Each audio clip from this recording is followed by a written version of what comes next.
We're going to call this evening's Planning Commission meeting for Tuesday, March 5th, 2024 in session.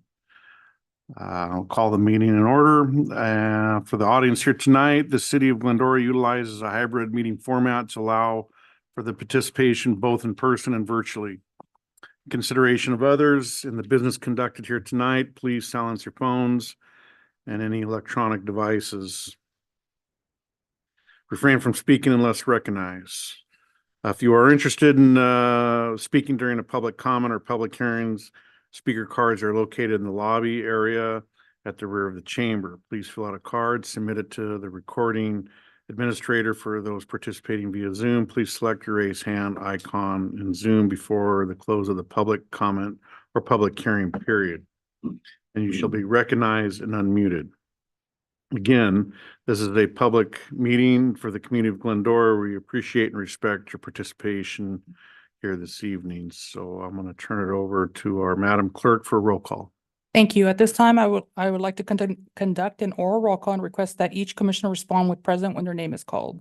Commissioner Crimmins? Present. Commissioner Davis? Present. Commissioner Koss? Present. Vice Chair Faber? Present. Chair Norwood? Present. Motion, let the record show all members are present. Thank you. So I'd like everyone to stand and join me in the Pledge of Allegiance. I pledge allegiance to the flag of the United States of America and to the republic for which it stands, one nation, under God, indivisible, with liberty and justice for all.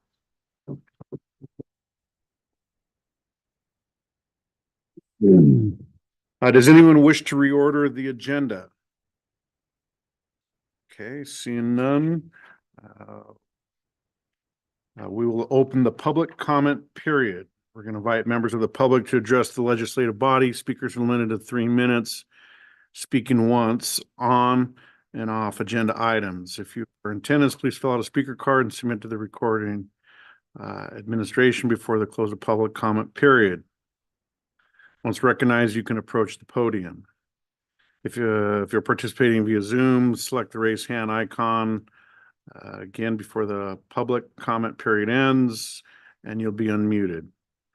So at this time, I'd like to invite any speakers for public comment at this time.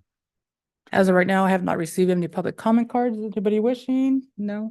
And Anybody on Zoom, if you would like to speak, if you can please click on the hand icon and raise your hand. We have none. okay, with that, then we will close the public comment period. I'm going to invite reports now, and I'm going to invite reports from our Community Development Director, Jeff Kugel. You skipped the commission first, Oh, and then it's the director. okay. Read that then. So I'll go the reports from the commission. So Commissioner Crimmins. Nothing to report this evening. Thank you. Commissioner Davis. Nothing. Commissioner Koss. I would just like to encourage, we have about almost an hour until the polls close. So anybody who has not voted, I highly encourage you to do so. Thank you. Vice Chair Faber. Nothing to report at this time. And I have nothing to report at this time either. Now we will go to reports from our Community Development Director, Jeff Kugel. Nothing to report this evening. And our Assistant City Attorney, I'm going to butcher your name, man. Hi, I'm sorry, say it again. hi, Anything to report? yes, I have the new housing legislation presentation for you tonight. Okay, Yes. I appreciate it. Thank you. I apologize for, I'm not great with pronunciation. It's a difficult one, no problem. So with that, I'm going to invite Assistant City Attorney Pyam to report on our new housing legislation. Thank you, Chair. Yes, tonight I'll be providing a presentation on the new housing legislation. This presentation will provide an overview of the state housing bills applicable to cities which were signed into law in 2023. Unless otherwise noted, these laws took effect on January 1st, 2024. Again, this presentation provides a broad overview rather than an in-depth analysis of the bills discussed. So we recommend that staff also review these new bills and consult our office with any questions. First, there were three bills signed into law that update laws regulating accessory dwelling units. So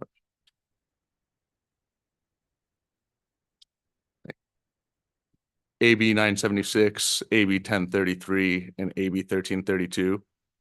Under AB 976, cities cannot require owner occupancy of either the ADU or primary unit as condition of approving an ADU.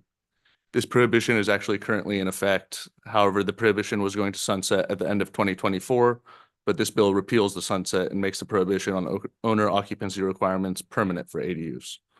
However, I'd like to note that JADUs still require owner occupancy of either the JADU or the primary unit unless special circumstances apply.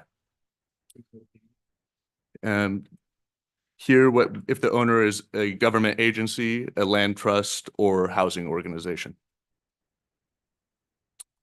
Next is AB 1033. Currently, the law states that ADUs may not be sold or conveyed separate from other units on the property, except for limited circumstances described in the government code. However, the city now has the option to adopt an ordinance allowing the separate conveyance of the primary unit and ADU as a condominium. These condominiums must comply with the Subdivision Map Act and the Davis-Sterling Act where applicable, and the consent of all lien holders must be obtained. And lastly, under AB 1332, the city must develop a program for pre-approval of ADUs by January 1st, 2025. We're currently working with staff on the ADU ordinance, and if the city would like to allow for the separate conveyance of ADUs as condos, we can also incorporate that into the ADU ordinance. Next, there was a couple updates to the Housing Accountability Act. Under the Housing Accountability Act, the city can only disapprove a housing project if it makes one of a limited number of findings on the proposed project. AB 1633 adds to the definition of the term disapprove. First, disapprove now includes failing to find a CEQA exemption applies where there is substantial evidence that the housing project meets these conditions. So first, meets certain location and density requirements.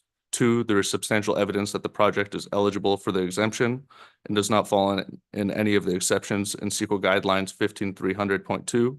And lastly, the applicant gives notice to the city and the notice meets certain requirements. Next, disapprove now includes failing to adopt a negative declaration or addendum for the project, to certify an EIR for the project, or to approve another comparable environmental document where there is substantial evidence that the housing project meets these conditions listed here.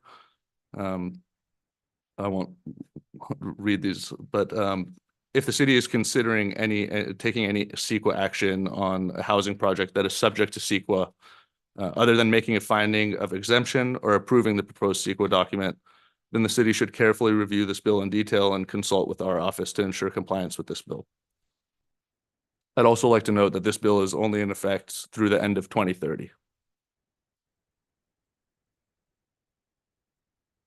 Next, there was an update to the density bonus law. Here, the city may request reasonable documentation to establish eligibility for a requested density bonus or parking ratios, but it cannot for incentive or concessions or waiver or reductions of development standards. Moreover, under this bill, the projects are now entitled to 5 incentives for projects that are 100% affordable and up to 4 incentives for for-sale projects with at least 45% of units for moderate income households.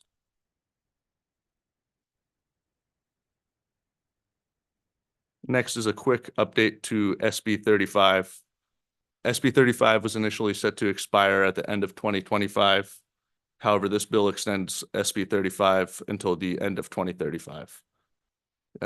This bill makes several other revisions to SB 35. However, they're mostly minor changes and cleanup items, nothing substantive. We strongly recommend contacting our office if the city receives any SB 35 applications, as it's probably the most complicated housing law in California.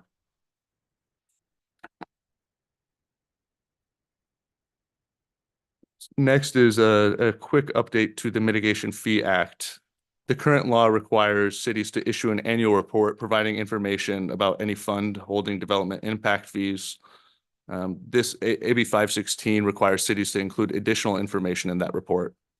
In addition to what's currently required, the bill requires the report to include first, an identification of each public improvement identified in a previous report and whether construction began on the approximate date noted in the previous report.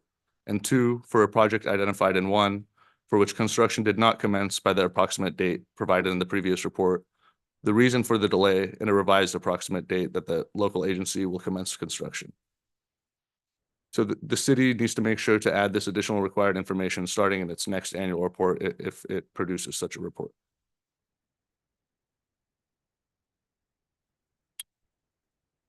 There was a couple update to parking related laws. It's AB 894. AB 894 promotes the use of shared parking agreements where a new development is in close proximity to an existing development that has underutilized parking. It also requires cities to allow developers to use shared parking agreements to meet city-imposed parking requirements when certain enumerated conditions are satisfied. Those include, but are not limited to, the following. The applicant must submit a professional parking analysis showing how many parking spaces may be reasonably shared. Two, the sites sharing parking are in sufficiently close proximity. And three, notice and an opportunity for a hearing is given to surrounding property owners if the development was over a certain size.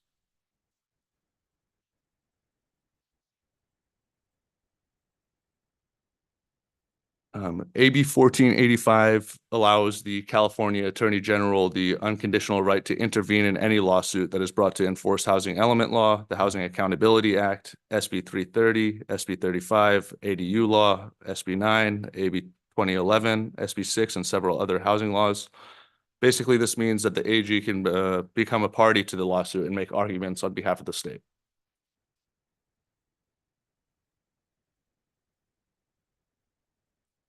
This is the critical bill. It's very similar to SB 9, but it's for multifamily zone sites. SB 684 requires ministerial approval of developments and subdivisions on multifamily sites that include 10 or fewer units and result in 10 or fewer lots. It also prohibits cities from imposing requirements that apply solely or partially on the basis that the subdivision or housing development receives approval. As such, an ordinance aimed specifically at addressing this bill would likely not be useful and may not even be legal. This is one of the bills that takes effect a little bit later this year on July 1st, 2024. And the last update is related to housing on school sites and religious institution sites. SB 4 provides for by right approval of 100% affordable housing development projects on properties owned by a religious institution or an independent institution of higher education. These projects do not require a zoning code or general plan amendment and are not subject to CEQA. Moreover, these require ministerial approval, so it's unlikely for any of these to come to Planning Commission. And this bill will only be in effect until the end of 2035. And that concludes my presentation. I appreciate your time and happy to answer any questions. Thank you.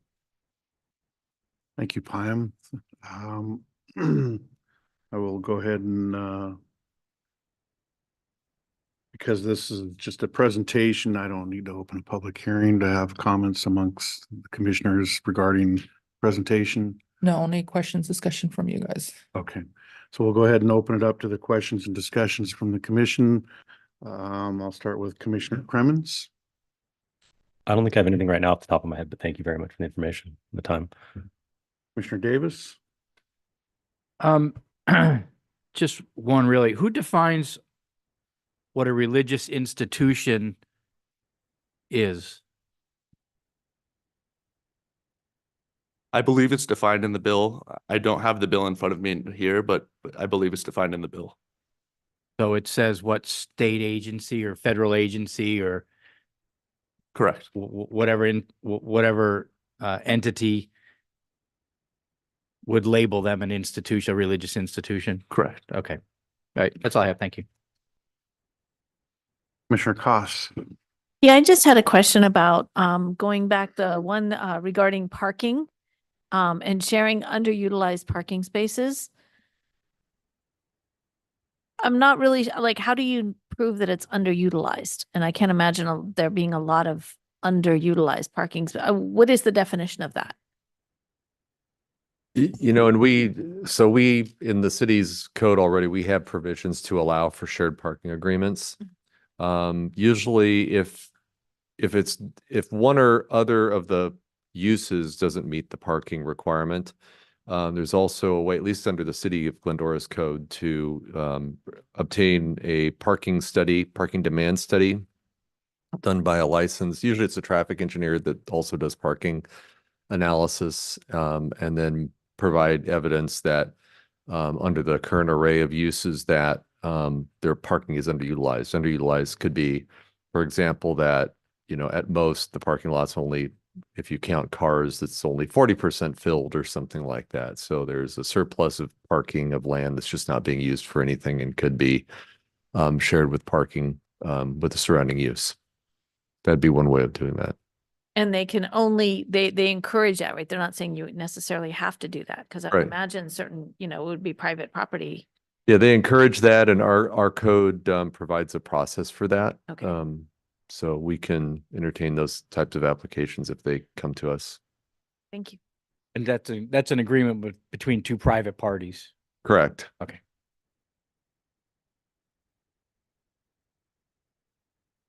Vice Chair Faber. Yeah, thanks, Pam. Question on the AB 1332. Is that something that would come to this commission once to approve it, or how does that work?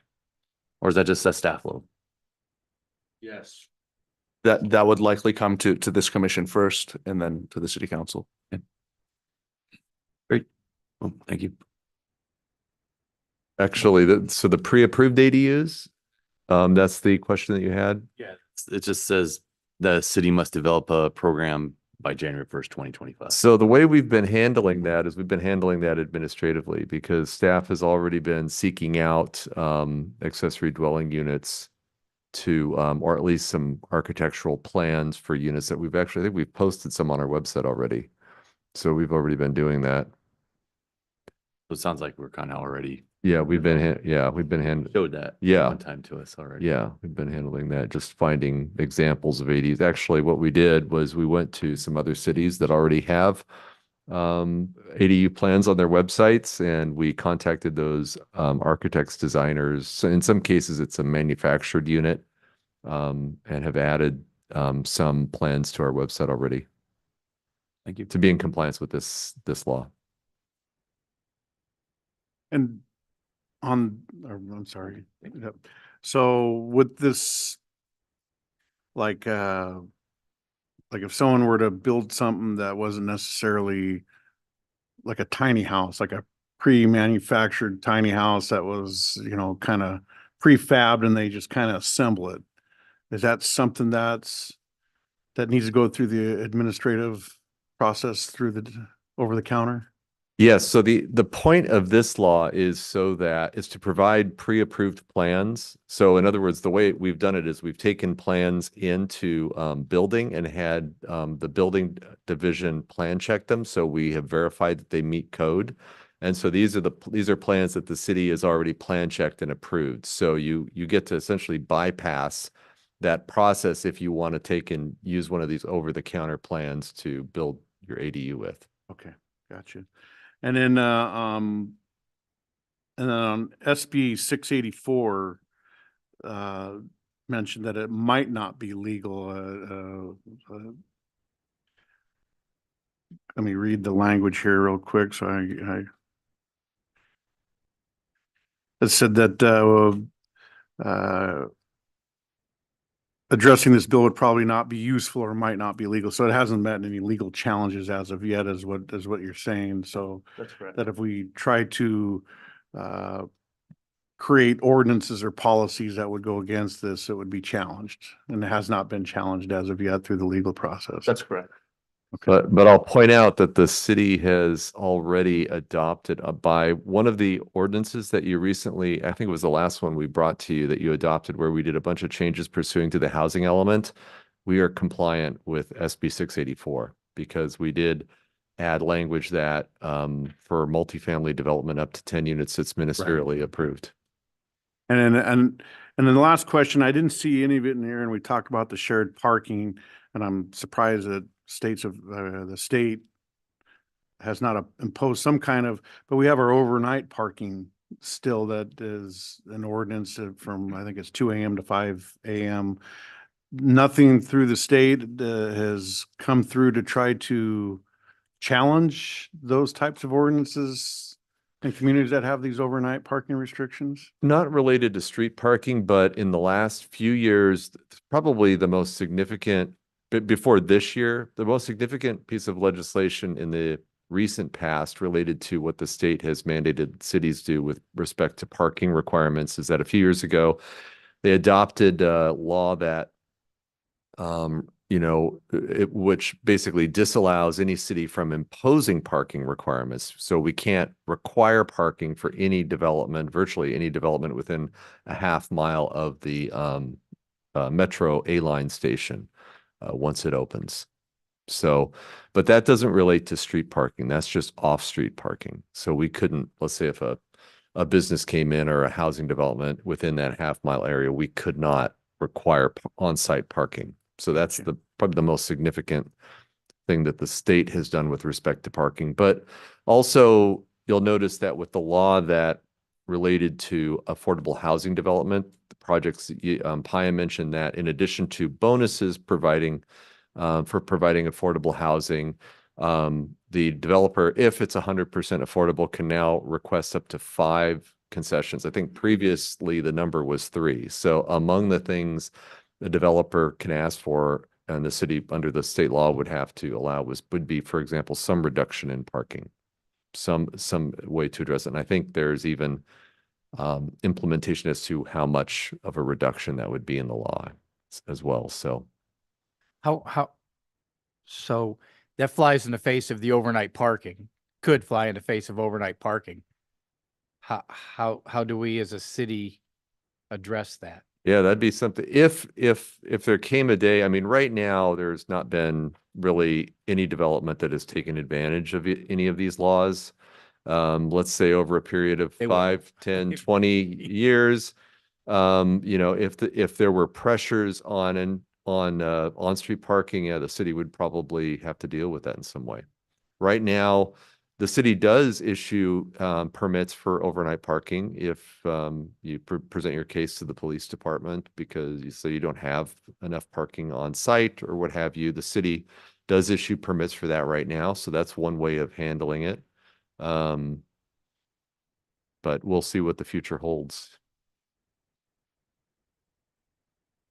I have an additional question.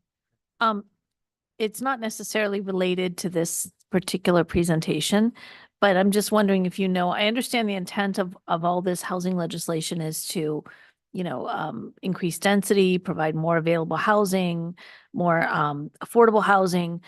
Is there any kind of data or statistics regarding whether or not this legislation has been effective in achieving those aims? I'm all about the data, so I'm just wondering if I understand the intent of all of these, but I'm just wondering, has there been any kind of data to say, yes, these are providing more affordable housing. Yes, it is, my understanding is also to, have people possibly some of the homeless housed in these. Is there data about that? Not that I've seen specifically, but I can look into that and get back to you on that. Yeah, I personally, I don't know about the rest of the other commissioners, but I would like to know, we have all these laws and they're obviously written with a particular intent in mind, and are they actually achieving those goals? We can even speak to that locally. We actually, Natalie, when she gives in her report on the general plan update, she will provide some statistics on housing production in Glendora, and specifically when it comes to accessory dwelling units, and which is one thing the state has done a lot to require. So you can kind of see locally what has happened. And then recently, and this is just a very local study to see what's going on. We had a group of cities. We got a survey of how many SB 9 units have been built within sort of the San Gabriel Valley COG area, and it's not very many. actually. So we have a little bit of data on, what's happening locally with respect to accessory dwelling units, SB9 units. It's not, I mean, I can tell you that, based on our experience with these laws, that at least in Glendora, the ADU laws have had the biggest impact on housing production. We went from probably not building very many, what we used to call second kitchen units in the city, to building on average 40 to 50 ADUs going on in this, in the city on a year-over-year basis.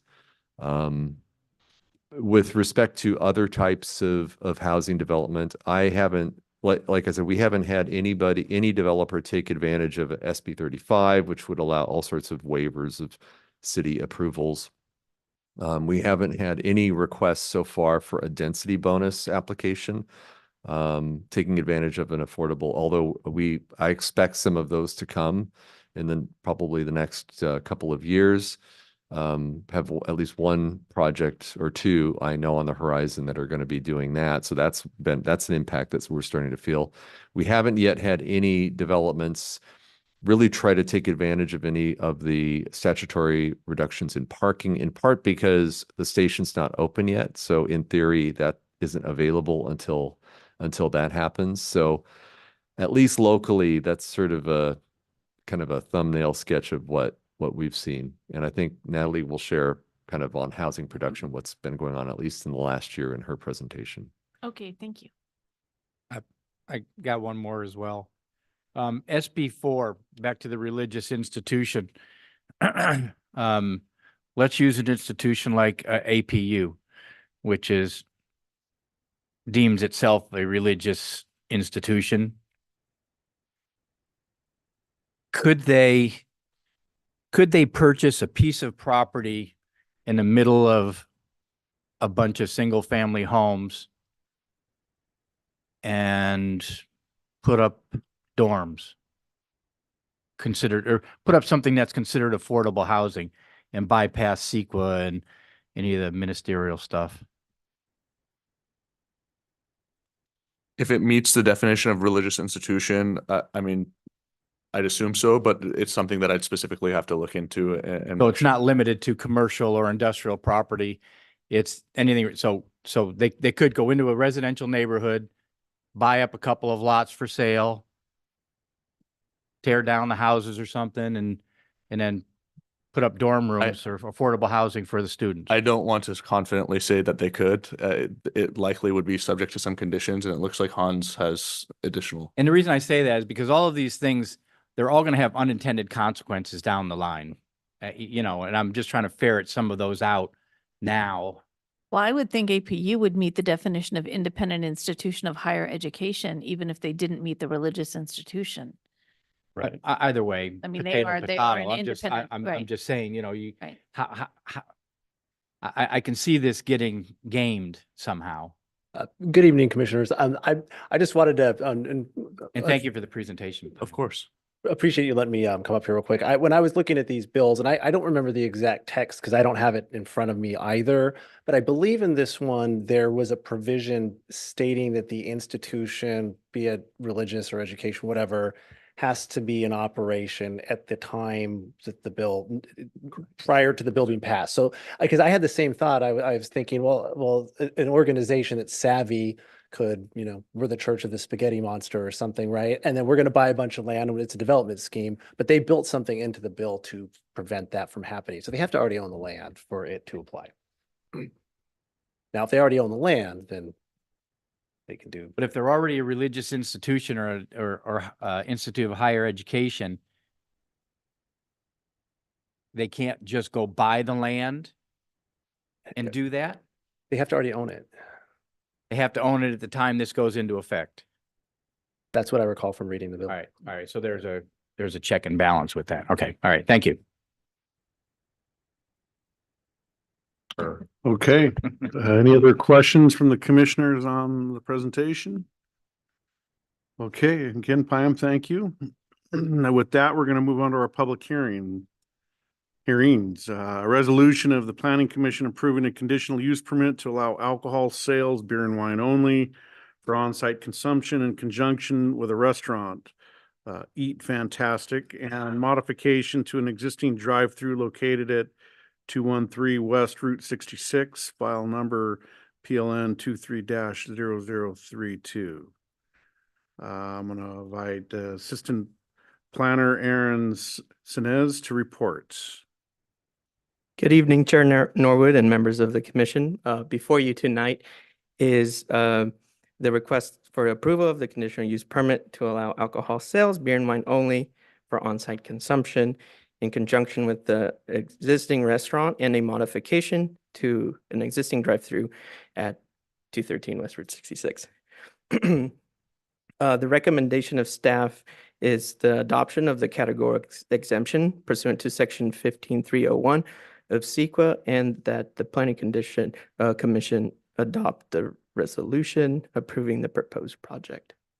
Here you can see the aerial view of the property.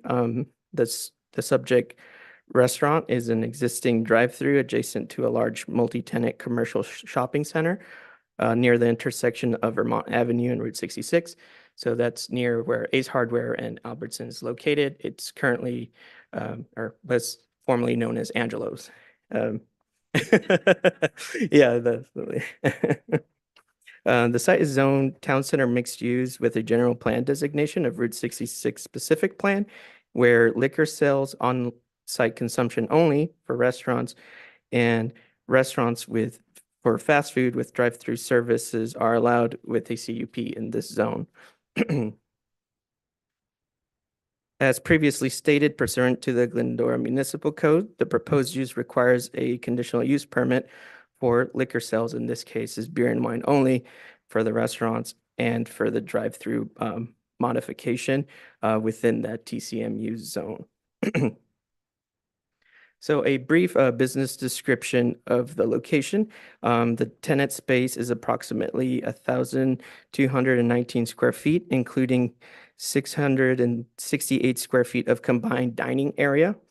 And the hours of operation provided by the applicant will be 7 a.m. to 10 p.m. daily. And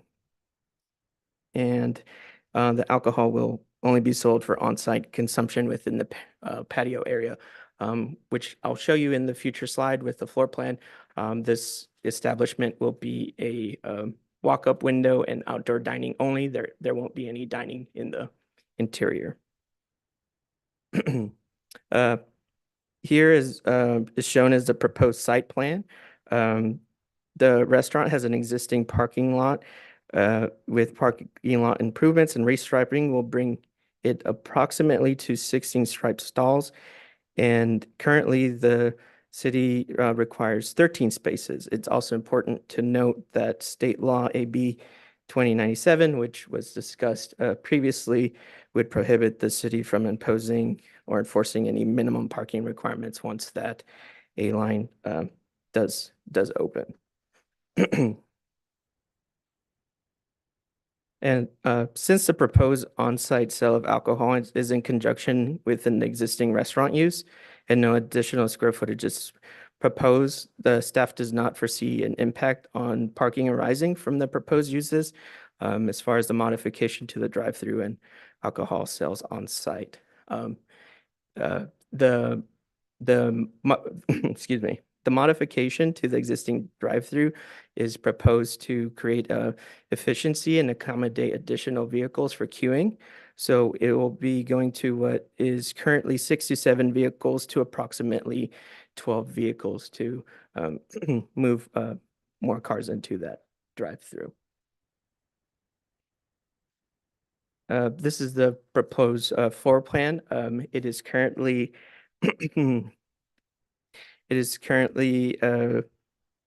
pending issuance by the Building and Safety Division for appropriate permits. They essentially did a tenant improvement prior, and we're just waiting on that. To ensure that the alcohol stays within the dining area, a condition of approval is in place for the applicant to install and maintain security cameras placed to monitor the eating area in the patio and also the rear parking lot to, make sure that the alcohol stays within that area. These are elevations of the of the restaurant. As you might see, there's some major improvements that went on from Angelo's, and it does still maintain that Googie style of architecture with that flying V roof.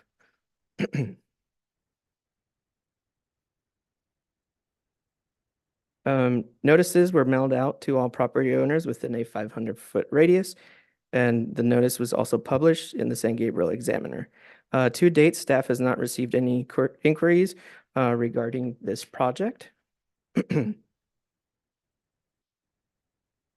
And staff recommends that the Planning Commission adopt the categorical exemption and the resolution entitled, sorry, a resolution of the Planning Commission approving a conditional use permit to allow alcohol sales, beer and wine only, for on-site consumption in conjunction with the restaurant Eat Fantastic and modification to an existing drive-through located at 213 West Route 66, file number PLN 23-0032.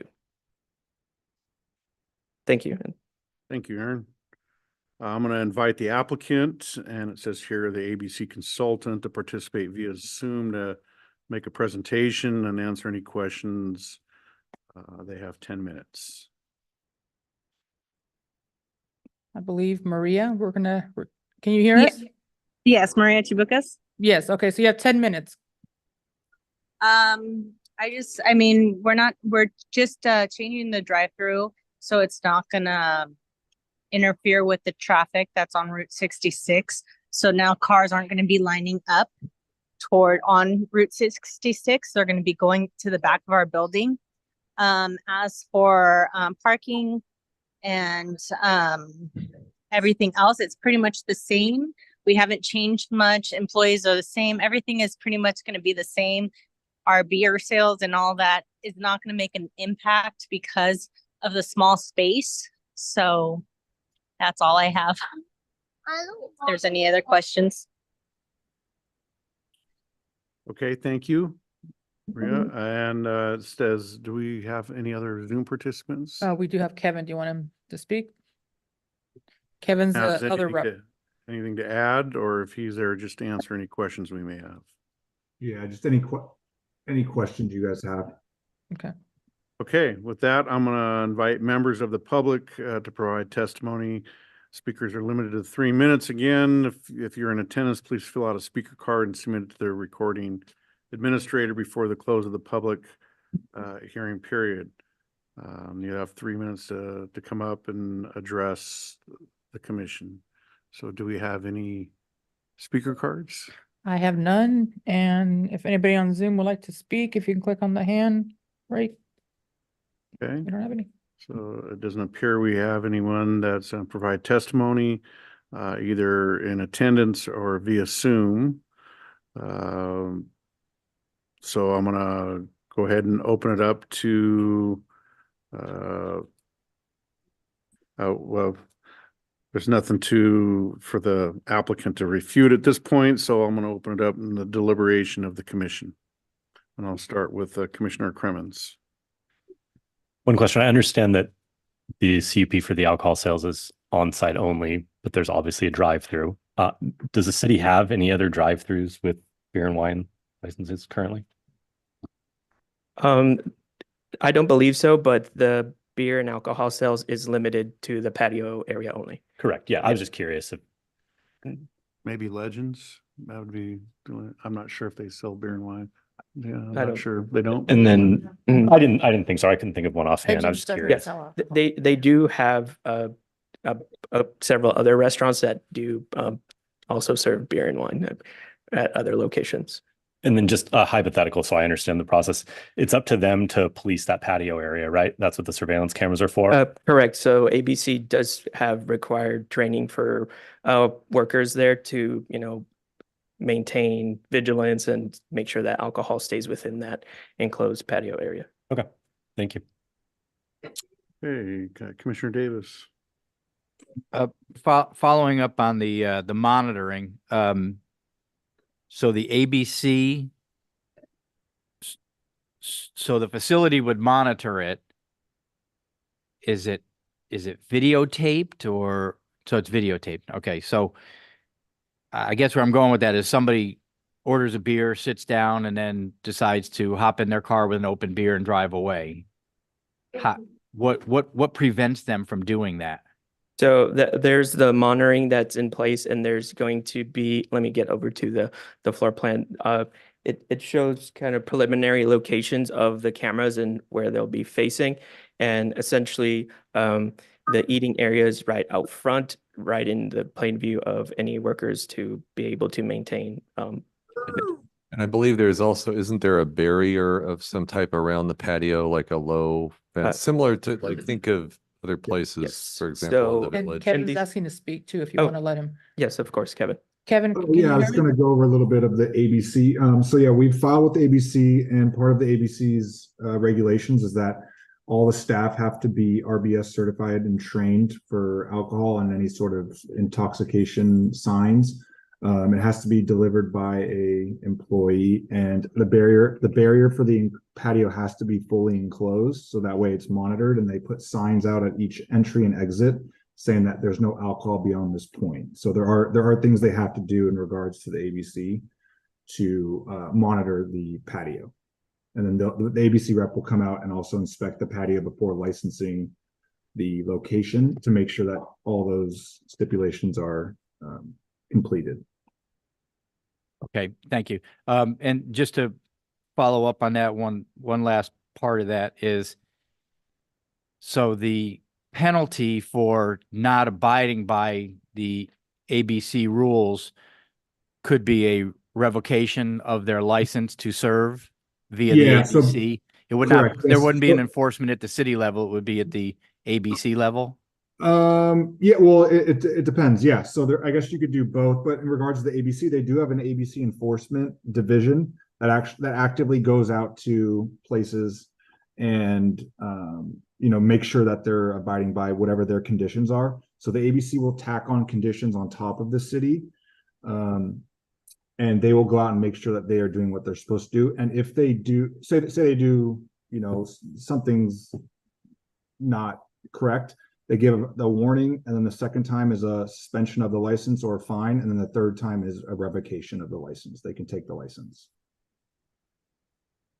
And I think that's the purpose of the conditional use permit process. Correct. So the city also has the ability to regulate the time, place, and manner of serving alcohol. And in the event that, one of the conditions are violated, let's say, or other things happen, like let's say they're serving to minors, or there's excessive, nuisance calls or what have you to the location, the city has a process to either modify the conditions or revoke them. I will say that by and large, the city's primarily restaurants that do sell and serve alcohol for on-site consumption are all good operators. We don't have any regular major issues with most of the restaurants in the city. To the extent that there are any issues, it's pretty isolated to a handful of locations. Yeah. Well, I'm largely in favor of, the alcohol sales, with some limitations, but I just want to clarify that. Do we get, and I guess I should know this having bought enough alcohol in the city, do we get tax revenue from liquor sales? So I believe that liquor sales, well, actually all restaurant sales are subject to the sales tax. And so I would imagine that It just goes along, Alcohol. it's a sale, it's It's a- 10.25% yeah, it's part of- yeah, it's- sales tax. right. So the city gets its share of the sales tax on Okay. restaurant sales. See, that one was already answered. Can't buy it. And you can't buy it through the drive-through and drive away with it. Because I know during COVID, they were allowing some of that. Correct. It's only for dining area only. Got it. My last question deals with traffic. If memory serves me correct, that's only right in and right out into that location, isn't it? Let's see. Because if you turn out of there, right turn, the car wash is right there. Correct. I Correct. believe in Correct. there's the median in the street too, Yes. or the left turn lane in And the I median. didn't see I didn't see it, an aerial view of the traffic there. My question is can they pull out and cut across 2 lanes of traffic to go eastbound on 66? That physically is not possible. There's if you look at the aerial that's up on the Oh, there is up on the screen right now, you have the median in the left turn pocket that's directly in front of the restaurant. So you can only go right in or right out, like Okay. you said. All right. Yeah, it wasn't clear there. Because I know there was one right over here next to the building adjacent to it. You can kind of jog in there. Okay, that's all I have. Thank you. Commissioner Costs. Yeah, I generally am in favor of alcohol permits as well, but I do still have some concerns about the whole drive-through aspect of it. I understand there's going to be cameras in the patio area, and that's fine for going back and reviewing, at a later time. But as one of my fellow commissioners says, what's to stop somebody from getting it on the patio and then taking it and leaving? Is there going to be somebody monitoring them? Is there a protocol for, I can't imagine asking somebody, if you have a teenager or somebody working there or a young kid, expecting them to confront somebody. What is the protocol for stopping that in real time? I mean, a camera is great to go back and look, at what happened in the past. Yeah, I guess I mean, it's like, you're right. As a practical matter, if somebody decides that they're going to take an open container and walk off the site with it, Into their car. that physically they can walk around the barrier. That can happen virtually at any location that serves alcohol in the city. I don't think there's anything unique about this site except the drive-through. And as I think has been indicated, I don't believe ABC allows you to sell an open container through a drive-through. I don't know if you can. I've heard of drive-through liquor stores. I don't know. We don't have one of those here, but they're not requesting an off-site sale permit, and they're not requesting an off-site sale license either. So they will not be selling anything for off-site consumption. So they won't be selling in the drive-through. You can't sell an open you can't pop the top of a beer and hand it to somebody in a drive-through. So there's nothing different about this site than virtually any other restaurant. I could be sitting in a restaurant at Denny's, for example, that has an ABC license and decide I want to go, I'm done. I'm going to take my beer. Anybody can do that. There's nobody going to tackle you at the door or something like that to physically stop you. Like, how are you going to stop them? Right. Yeah. Right. ABC will also condition off that nothing is allowed through the pass-through alcohol-wise. And then when they come in to do their inspection, they will make sure that there's visibility from the interior employees out to the patio. And if there's not that visibility, just, for other locations, if there's not, they require an employee to be out there on the patio monitoring at all times. So just a little extra from the ABC.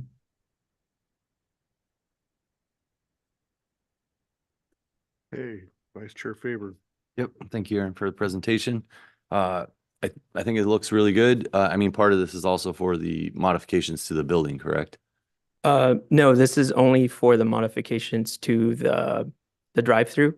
It was an existing drive-through. It was previously Tacolita, so it was existing. So it was a legal non-conforming drive-through, and the CUP is to allow them to make those minor modifications to allow for more queuing.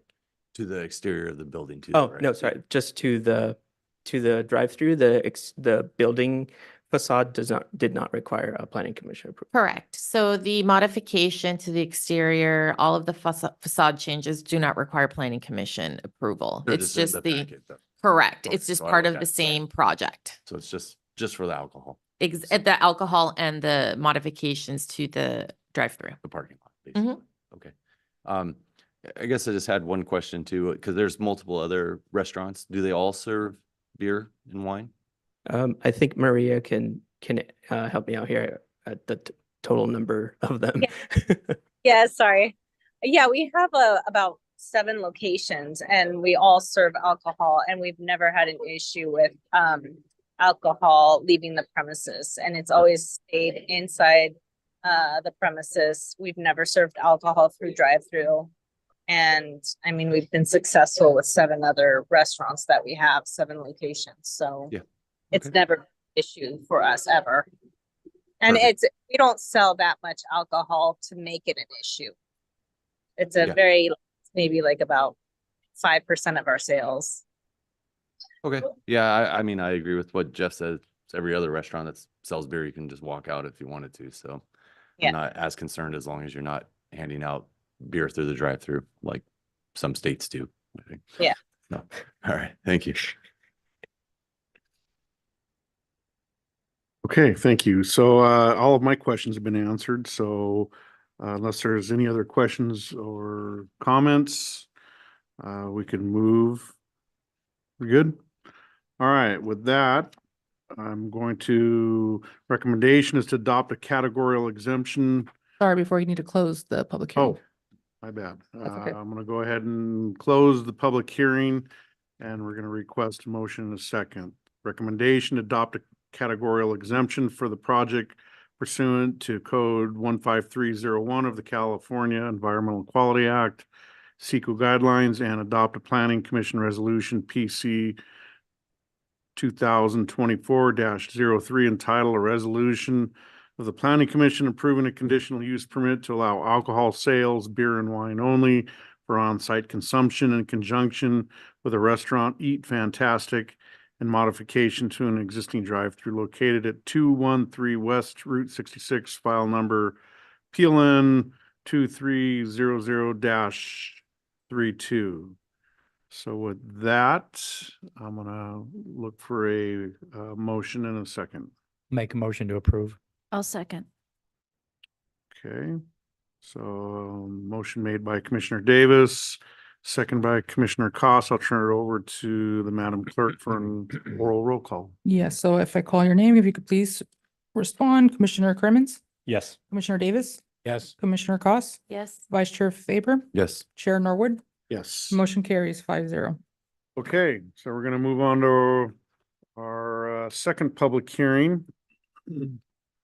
Resolution of the Planning Commission approving a conditional use permit to allow alcohol sales, beer and wine only on-site consumption in conjunction with the restaurant Stacks on Route 66, located at 640 West Route 66, file number PLN 22-0049. I'm gonna declare that this public hearing is open. I'm gonna invite Assistant Planner Aaron Sinez to report. Good evening, Chair Norwood and members of the commission. Before you tonight is a request for approval of the conditional use permit to allow alcohol sales, beer and wine only for on-site consumption in conjunction with the restaurant Stacks on Route 66. It was formerly known as Flappy Jack's, located at 640 West Route 66. Staff recommends the adoption of a categorical exemption pursuant to section 15301 of CEQA and adopt a planning commission resolution approving the proposed project. Seen here is the aerial view. The subject location is a restaurant with, is an existing restaurant located on Vecino Avenue and Route 66. It is across the street from a fast food restaurant, and south of that is a auto repair shop. This site is zoned Barranca Gateway, a sub-district of the Route 66 specific plan, which is the general plan designation, where liquor sales for on-site consumption only for restaurants is allowed with a CUP within this zone. As previously stated, pursuant to the Glendora Municipal Code, the proposed use requires a CUP for liquor sales on-site consumption only for restaurants to permit the sale of alcohol on-site within the Route 66 Barranca Gateway zone. A brief description of the business. It is the restaurant building is approximately 4,516 square feet and seats 146 patrons. At the time of the applications, the hours of operations were Monday through Sunday, 7 a.m. to 3 p.m. If the hours of operation are to be extended, the sale of alcohol beverages will cease 1 hour before closing time. Shown here is the proposed site plan. The restaurant has an existing parking lot with approximately 81 spaces, and per code, 46 of those spaces are required. Staff does not foresee an impact on the parking arising from the proposed alcohol sales. There are no alterations or additions to the exterior of the building being proposed, other than what is required for the storage and location of alcohol within the interior. So as previously stated, the hours of operations are 7 a.m. to 3 p.m. After speaking to the applicant recently, they are piloting extending the hours, which they can provide the hours that they're currently operating and test piloting, but we'd like to provide alternative options for them, as the resolution currently states from 7 a.m. through 3 p.m., but proposing to expand those hours from 6 a.m. to 11 p.m. to better align with similar restaurants offering beer and wine within the city of Glendora. And also, if the commission so chooses to allow for an option or open it up to an option for allowing future liquor sales on the side. So that would be distilled spirits or something of that nature. For that, the applicant must still apply for any required ABC licenses and any follow all and regulatory requirements. So just moving forward, the notices were mailed out to all property owners within a 500-foot radius. The notices were also published in the San Gabriel Examiner, and to date, staff has not received any inquiries regarding the project. And staff recommends that the Planning Commission adopt the categorical exemption and that the Planning Commission adopt the resolution entitled "A Resolution of the Planning Commission approving a conditional use permit to allow alcohol sales, beer and wine only, for on-site consumption in conjunction with the restaurant Stacks on Route 66, located at 640 West Route 66, file number PLN 22-0049. And the applicant, along with their ABC consultant, are present with us, and I am also available for questions. Thank you. Okay, Aaron, thank you. I'm going to invite the applicant to present. If he chooses to do so, they have up to 10 minutes.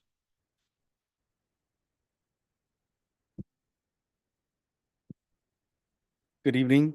My name is Rudy Lopez. I'm here with Liquor License Agents on behalf of the applicant Stacks on Route 66, Inc. The applicant is requesting a conditional use permit for the sale and dispensing of beer and wine for on-site consumption. The restaurant Stacks on Route 66 is a vintage American diner and a pancake house serving breakfast all day. They offer great food and quality ingredients with friendly service. Approximately 20 employees are on site during a typical work shift. The interior of the restaurant is well lit, and the exterior and entrance and exits along the walkway and awning through the private parking lot are also well lit. Security is a top priority for the operators, with 20 surveillance cameras installed throughout the interior and exterior of the restaurant. Video recording will also be retained for at least 30 days and available for inspection. The applicant is a current license holder with the Department of Alcoholic Beverage Control, with other restaurants that offer beer and wine incidentally. They have never had any disciplinary action or violations brought against them, and they are well versed in operating responsibly within the guidelines of both the state and city jurisdictions. The applicant is committed to taking the same steps at this location through proper employee training and community involvement. The applicant is also looking to create a friendly family environment restaurant that will serve meals that can be shared with friends and family. This license is requested as a secondary feature In order to complement the meals that are offered to the restaurant diners, the inclusion of the liquor license will offer a complete menu to the guests and to the overall dining experience. The applicant is also dedicated to maintaining a responsible environment and adhering to the conditions of approval set forth by the grant. We're here to respectfully request your approval and answer any questions you may have. The applicant himself is also here if you do have any questions that we can answer. Thank you, Rudy. Thank you. So I'm going to invite members of the public to give testimony. Again, speakers are limited to 3 minutes. Anyone here in attendance wishing to speak shall submit a speaker card and provide it to the Madam Clerk. So I don't have any public comment cards. Anybody on Zoom, if you would like to participate, if you can please click the hand icon. I don't have any. Okay, with that being said, if the applicant wishes to provide closing comments, usually this is a period where they would answer any questions from the public, but since we have none, I don't know if there's anything else they wish to add. The applicant? No? Okay, so I want to turn over the discussion and deliberations from the commission. So I'm going to start with Commissioner Koss. 6 a.m. I was just thinking alcohol at 6 a.m. What, mimosas maybe? I'm like beer with your pancakes or whatever. I don't know. Yeah, I think I actually can never get into Stacks because by the time I get up in the morning, there's a huge line out front. So I could actually never get in there, but I'm fine with this other than being curious who's drinking alcohol at 6 a.m. Maybe mimosas. I don't know. Be surprised. So, I guess it's always 5 o'clock somewhere, right? you don't specify AM or PM. So, Actually, it does say 6 a.m. okay, Commissioner Davis. I guess my first question is because back on one of the slides here, it references, let me find the slide. Slide 8, option for full alcohol sales, on-site consumption of liquor. Is that something the applicant is requesting of us tonight, or is that just an option that they would come back to us in the future? No, I think what staff's noticed the last couple of times or 2 or 3 times now that we've brought, usually what we do is we take whatever the applicant is asking for and we process that. We don't say, hey, maybe you should extend your hours or ask for full alcohol so you don't have to come back. But on the 3 occasions where we've reviewed alcohol that I can think of preceding this, the commission has said, hey, why don't you increase the hours and give you the option for full alcohol? So staff was trying to give the commission a suggestion. The 6 o'clock hour was really 6 to 11. I'm considering well, if the city's going to have a different, more open to alcohol and want to encourage it. And I think that's something that's an economic development objective of the councils in terms of having more restaurants and places to eat, was to expand, alcohol availability and service through restaurants. 6 a.m. is when the state law allows you to start serving alcohol. That's where 6 a.m. comes from. 11 p.m., I think, just in staff's, judgment or opinion, service of alcohol after 11 p.m. generally, if you're drinking at 11:30 at night, you probably have already had a few. I'm gonna guess nobody starts at 11:30 or midnight. Depends on what time we get out of here. So,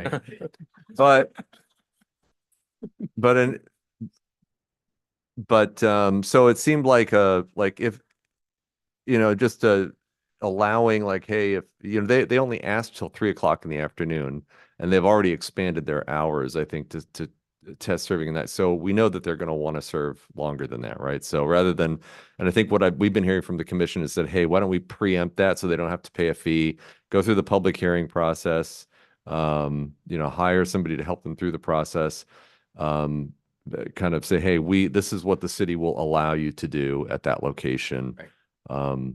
And this is our staff's recommendation on, hey, maybe as a default, 6 to 11, that seems to make sense for a restaurant. And, you know, they're only asking for beer and wine, but in the last couple of CUPs, the Right. commission has said, hey, why don't you give them full alcohol? So that's why we suggested that too.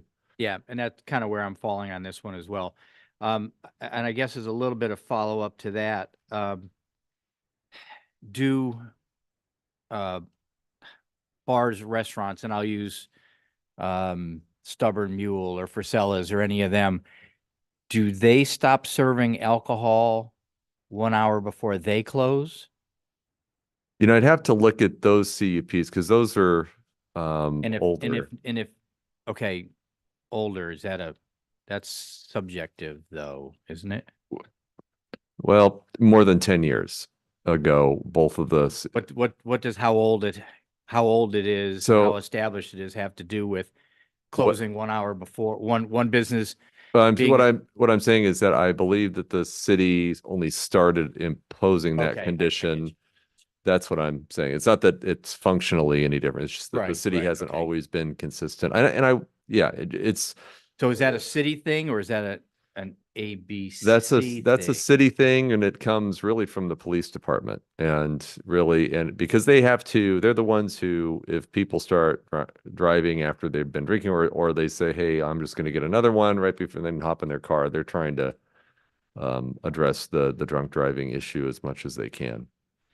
That's what that's there for. And so really, if you allow somebody to serve till 11, that means the restaurant could stay open and you can get service at 11, but no new orders after that time.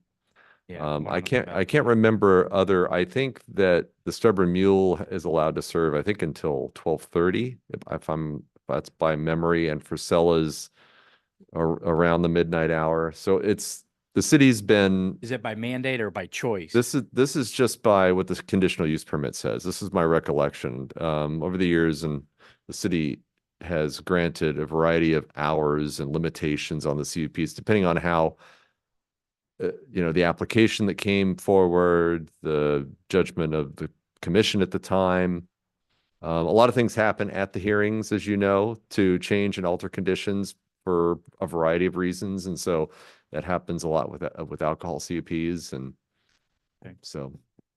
Okay, that answers that question. If I can also add, really fast, when these applications come in, we do route it to the police department for them to give us, any comments. If they have any concerns, they'll let us know so we can tell the applicant. And in this case, they gave us conditions of approval. And so it's under the enforcement section of the resolution, under the conditions of approval. And they're the ones that state that the sale and the service of alcohol shall cease 1 hour before the closure of the business. So it is a condition of approval, from the police department. Okay, all right. Yeah, okay. And then I guess this question is of the applicant. If you do expand your hours, would you expand your menu into more of a dinner type of thing? Once you move past 3 o'clock, now you're into the dinner hour. Yes, that's a little Hello, my name is Khalid. I'm one of the partners in Stacks on Route 66, formerly Flappy Jacks for the last 19 years. It used to be Pancake House, as you know, and after we took over the place, a lot of customers, they were asking us, why don't you open for dinner? Extend your hours. We don't have like a good dining place, and we would love to come at night and eat in here. So that's why after we met, we decided to open from Thursday to Sunday for the next 6 months to see if this will be good for us. We're still losing for the first couple months, but this is a trial for us, and it's getting better and better. We're opening till 9 right now, and we added few items for the dinner menu, just so people can use the breakfast menu. Plus, we're adding some ribs and spaghetti, some pastrami sandwich, like new stuff to add to, so people who eat in the morning can come at night as well and have their dinner. Awesome. All right. Thank you. That's all I The have. line will probably be just as long at dinner. as Sorry, it is but in the I morning. forgot to tell you, the line is not for the city council and actually now all the police department and the fire department, honestly, no. any police department and the fire department, when they come, we always let them sit first because we know they're busy and they have to go back to their job. So this is what we do usually. Okay, Commissioner Cremens, Nothing for me at this time. Thank you. Vice Chair Faber. Yeah, thank you again for the presentation, Aaron. Quick question maybe for Rudy. So when a restaurant applies for the license through you guys, do they specify beer, wine, and liquor, or is it just all encompassing that license? The license itself is geared for beer and wine, and that's what they're applying for now. Okay. But they are open to the expansion of possibly upgrading to a full alcohol license in the future. And as the applicant stated, they are proposing to try to extend the hours. So they would benefit from having the approval encompass that, so that, as was mentioned, we don't have to go through this again, pay additional fees, and basically present the same thing for a different type of license. The current application is for a beer and wine license only, but they definitely would appreciate the approval for a full wine. For full wine, because just so I can understand it, right? Typically the restaurant comes through, asks you for beer and wine, you get that. If we also allow for the alcohol after that, and they don't get it through the first license, they still would have to hire you again and go back through the process too. They'd have to purchase an additional license. Gotcha. And that doesn't necessarily require hiring anybody. It's similar to a home sale. So it's an asset that can be purchased. There's an escrow opened. They would pay the owner of the license to take over their license. So it does benefit the owner to try to get that from the city at the same time. Absolutely. Versus whether or not they need it or not, because they could just go back through the ABC and add it on like That's the correct. option. Okay. Yes, Okay. Yeah, thank you. of course. And just real quick, you done? Yep, thank you. So, but when they apply for the full liquor license, you guys, there's a process involved with all that. You look at how much liquor is being sold within a certain region, and they got to jump through whatever hoop. So it's not just they apply and you say, oh, well, since it was approved by the planning commission, you don't have to go back, but here you go. Right, that You approval guys have a process. process yourself that they have to jump through. Correct. That's from the Alcoholic Beverage Control. And there has to be a full application submitted to request the transfer of the liquor license. And just as you stated, they do have their criteria for approval before issuing the license. So the part that will help them in this case has to do with the cities allowing for that upgrade. But they still have to apply from the ABC and they still have to get approval from the ABC. So what we're approving is just cutting out one more step through the city itself. Doesn't change any of the criteria and the processes that you guys do when they apply. Not at all. That's correct. Perfect. Thank you. Thank you. That's all I have. Thank you. Appreciate it. Any other questions or comments? Oh, go ahead. So we're wanting to add the alternatives or? Yeah, I think is we're the looking discussion for, point? I think we were talking about I'm happy to make a motion about adding the additional alcohol in addition to the beer and wine to making a motion for that. And the hours too, is what the owners applicants looking. Okay, I'll read that into.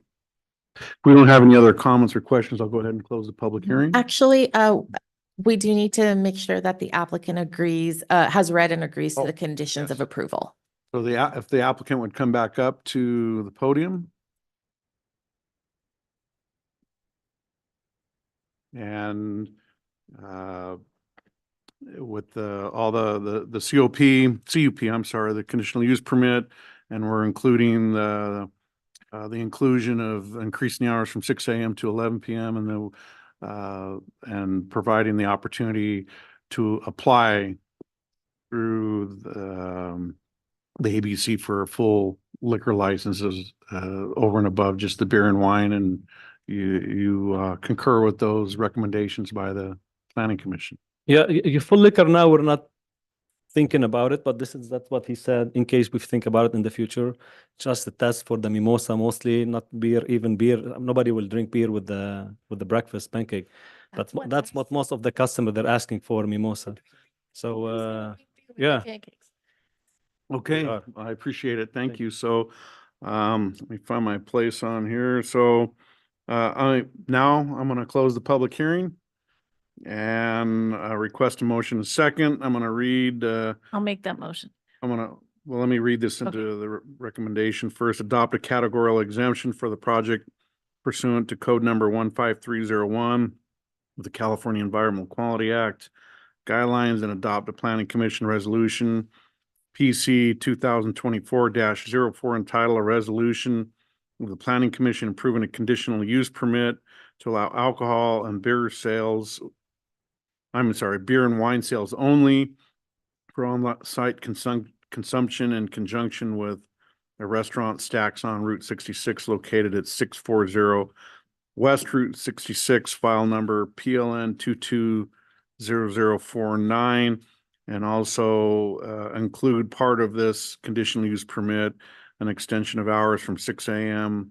to 11 p.m. and also the ability to apply for a full liquor license through the ABC without returning to the planning commission for another conditional use permit. Is that it?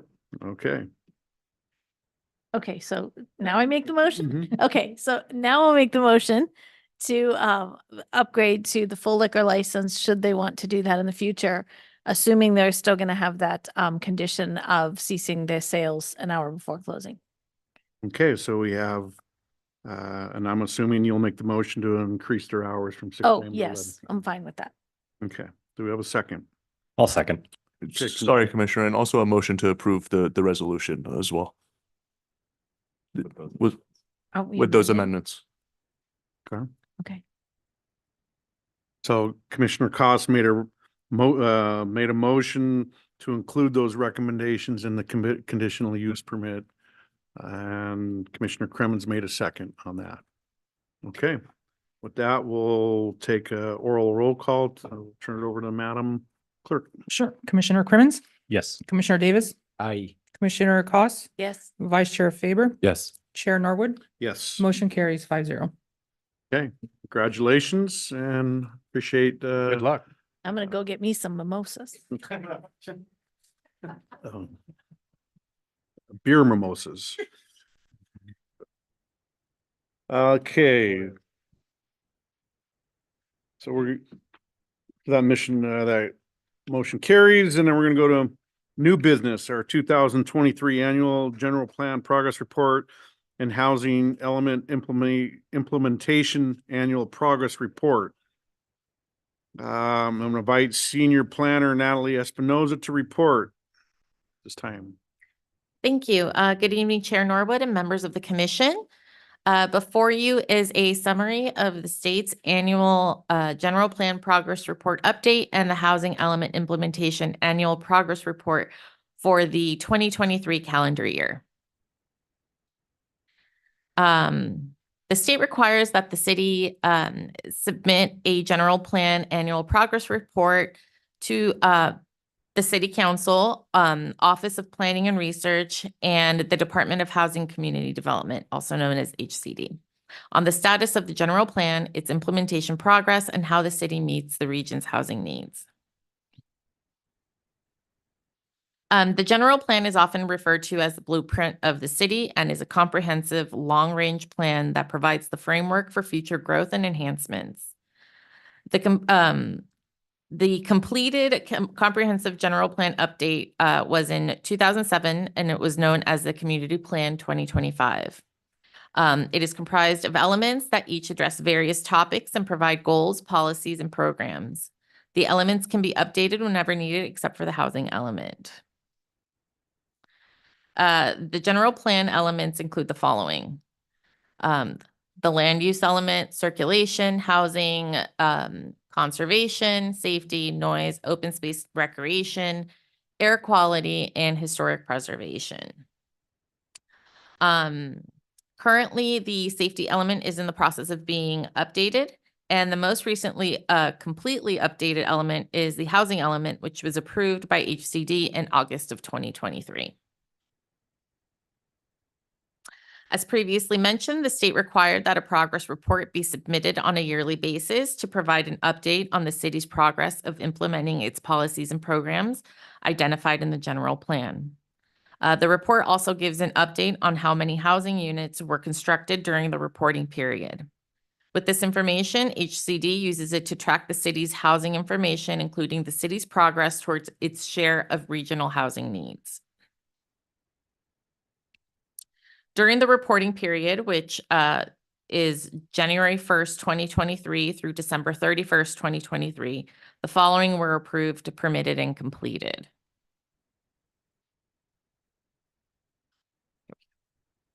The Planning Commission and the City Council approved entitlements for a total of 66 housing units. Building and Safety Division permitted 51 single-family homes, accessory dwelling units, and multifamily units. And Building and Safety Division conducted a total of 78 final inspections for single-family homes, accessory dwelling units, and multifamily units. The following are various projects and general plan goals and policies, and how those general plan goals and policies comply with these projects. The projects that comply with the land use element include the La Colina residential development, which was approved as a Monrovia Nursery specific plan consisting of 2 tracks and other entitlements. The project will eventually consist of 124 single-family homes. Since 2012, 87 homes have been constructed and 37 are in the process of construction. This project complies with the general planned land use goals of a diverse range of housing choices and quality infill development.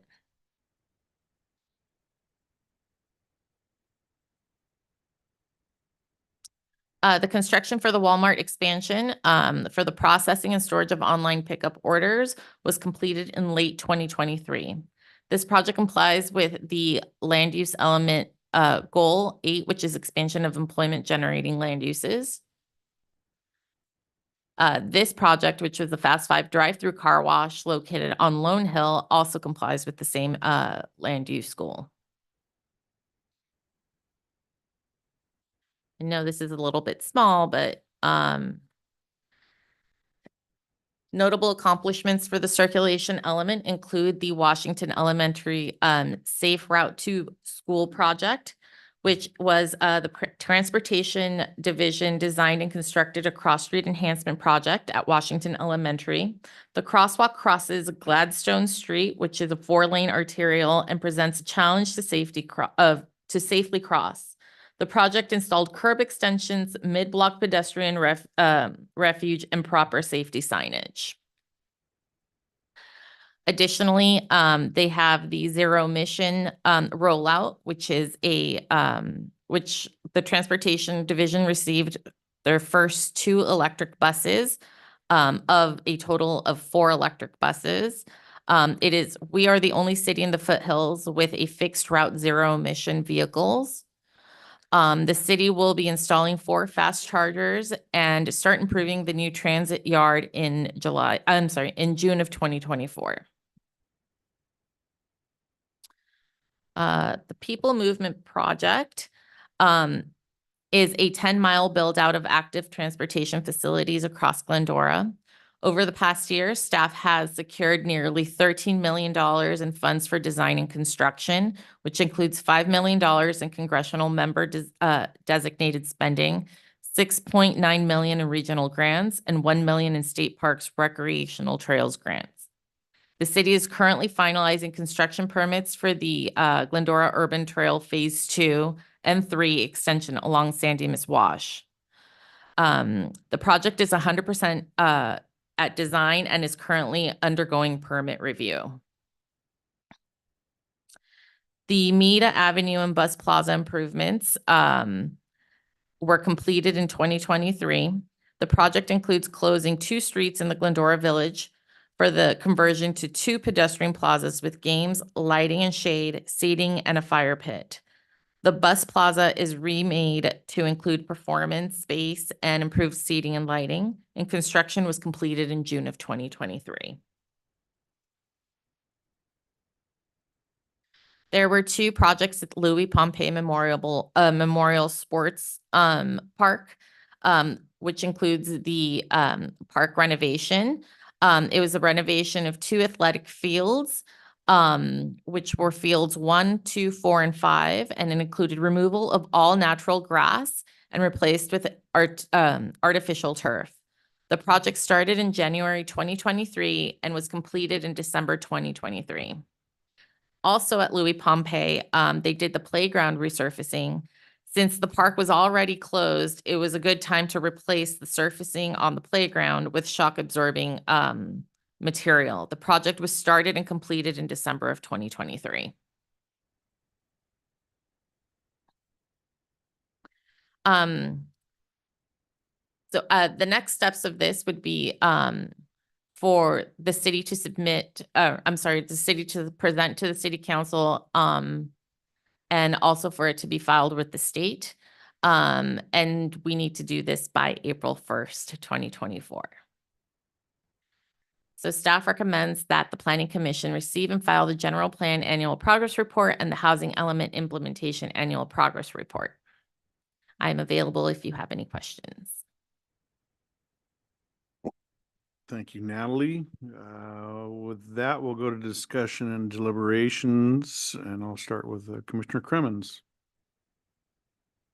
I'm not sure this applies specifically to this. Thank you for the information. But as far as the ADUs are concerned and the Piam's presentation with, I guess, cities being allowed or being able to allow those ADUs to be sold independently or as condos, is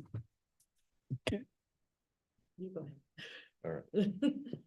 So the new law, the new law does is that beginning this year, it provides the city an option to create a process to basically convert or sell the ADUs independent from the main house as a condo. Cities are not required to add that option. And so we haven't, staff hasn't done anything to move in that direction. okay. And is there anything that the city or the planning commission can do to block that from being forced upon the city? Well, as it stands right now, it's the city's not required to do anything. But like the state does, if this state law changes and we're required to do something different, then, we have to comply with state law. But right now we don't have to do anything to change the way we don't allow ADUs to be sold separately from the main house.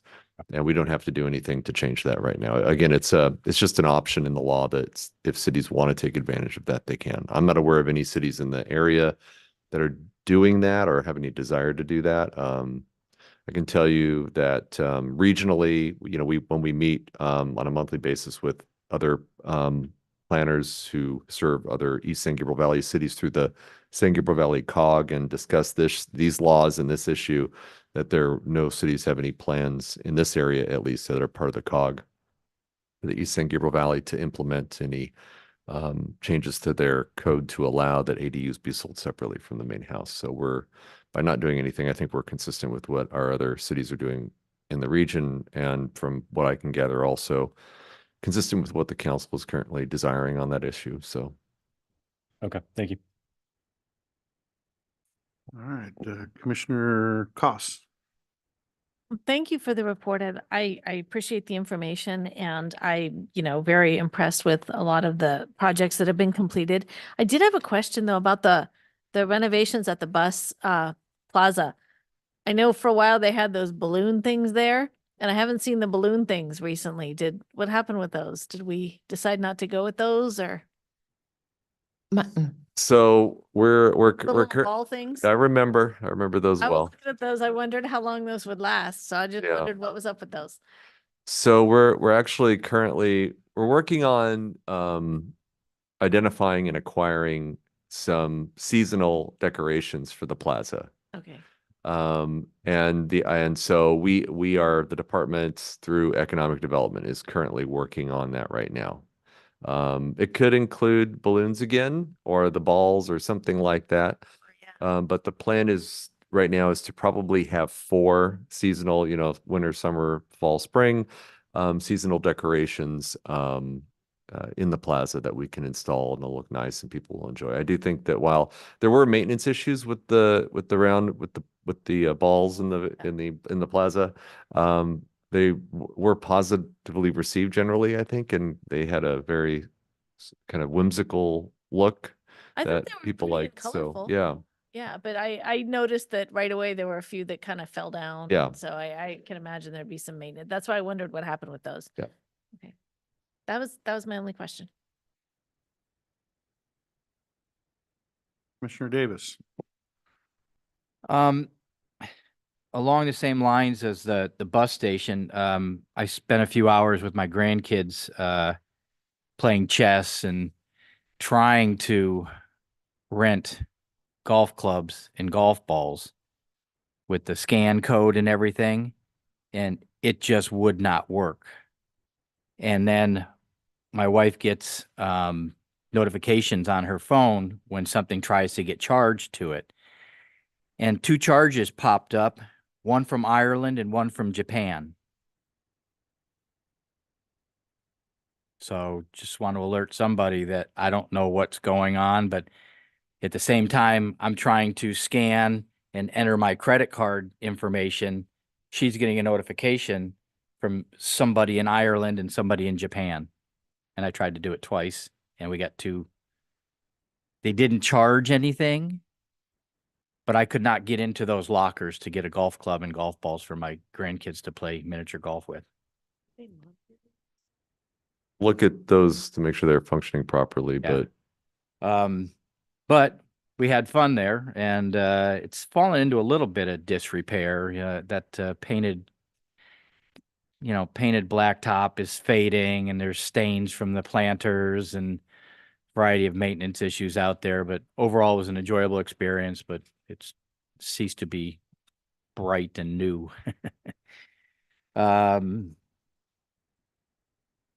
Whatever happened to the Walmart gas station that they had planned once upon a time? Did they pull that? yeah, they have not, if you recall the commission, but this predates some of the commissioners being on the commission, but Walmart representatives made a presentation to the commission about asking for your input on doing a fueling station in the parking lot of the Walmart. Walmart has not moved forward with that application. That was the one with the truck stop sign? That's correct. Okay. And while I'm all for water conservation, artificial turf is hot. When you're out there playing soccer or softball, running around, it's hot out there if the sun is shining and beaming down on you. Other than that, that's all I have. Thank you. Okay, Vice Chair Faber. Thanks, Natalie, for the presentation. Reminded me of all the good work you guys are doing in the city and looks really nice. Just had one question on slide 8. And I think I know the answer, but I just want to confirm it. The ADUs, they're permitted 17, but finaled 49. Is that because you permitted a whole bunch the year before and then they finaled? Yes, so the way that the report, the instructions on that progress report indicate that the ones that are finaled are completed. So they could have started and been permitted the year previous. I saw some that were actually permitted back in 2018, and so it took quite a while to construct. So that's why those numbers are different. Yeah. So it's really based, it depends on which column you're reading. So the permitted ones, it's how many. Yeah, I was just looking Yeah. strictly at the ADUs, just the Mhm. 17 permitted and 49 finaled. So Yes, just imply 32 were permitted the year before. but correct. Not actually constructed and finaled. Yes. Just confirm that. Mm-hmm. Okay, yeah, otherwise, a lot of good work, a lot of good talks about beer and everything else at this meeting. So we're throwing in All about. all the other things. Maybe Jeff, one of those seasonal things could be Christmas ornaments, because that's another thing that I love up there. I could see that happening with how much Christmas we celebrate in Glendora. So No, that is a good idea. But not until December. it's never too early for Christmas. It is. Okay, so, just one quick, you question we talked about the ADUs and the condos. Wouldn't that kind of fall in like a SB9 type situation, or almost like a lot split? Or are they talking about just selling the structure and leasing the land? So what the law is talking about is actually basically, let's say you have a little duplex or maybe even a triplex, is that doing a condo conversion, for lack of kind of to explaining it in simple terms, basically taking what might be 2 or 3 rental or units and then turning it into a little condo. Gotcha, but Unit they A would and Unit sell B. the property along with that condo and then whoever bought it would rent those. I mean, a condo are individually, so I'm confused because they're individually owned. You buy the condo and then you pay an association due. You don't necessarily own any, you might own the land that you're sitting on, but you can't really do much improvements with it and stuff like that. So I guess it's just too new to really come right out and say, I see it more like an SB9 thing where it's a lot split and then it kind of turns into like a mini condo type thing. But it's just probably too early to speculate. Yeah, and so far we haven't had any interest, anybody asking to do that. Well, we're not getting any SB9 real applications. We've gotten a few. I think we've gotten in the last, how many, 2 or 3?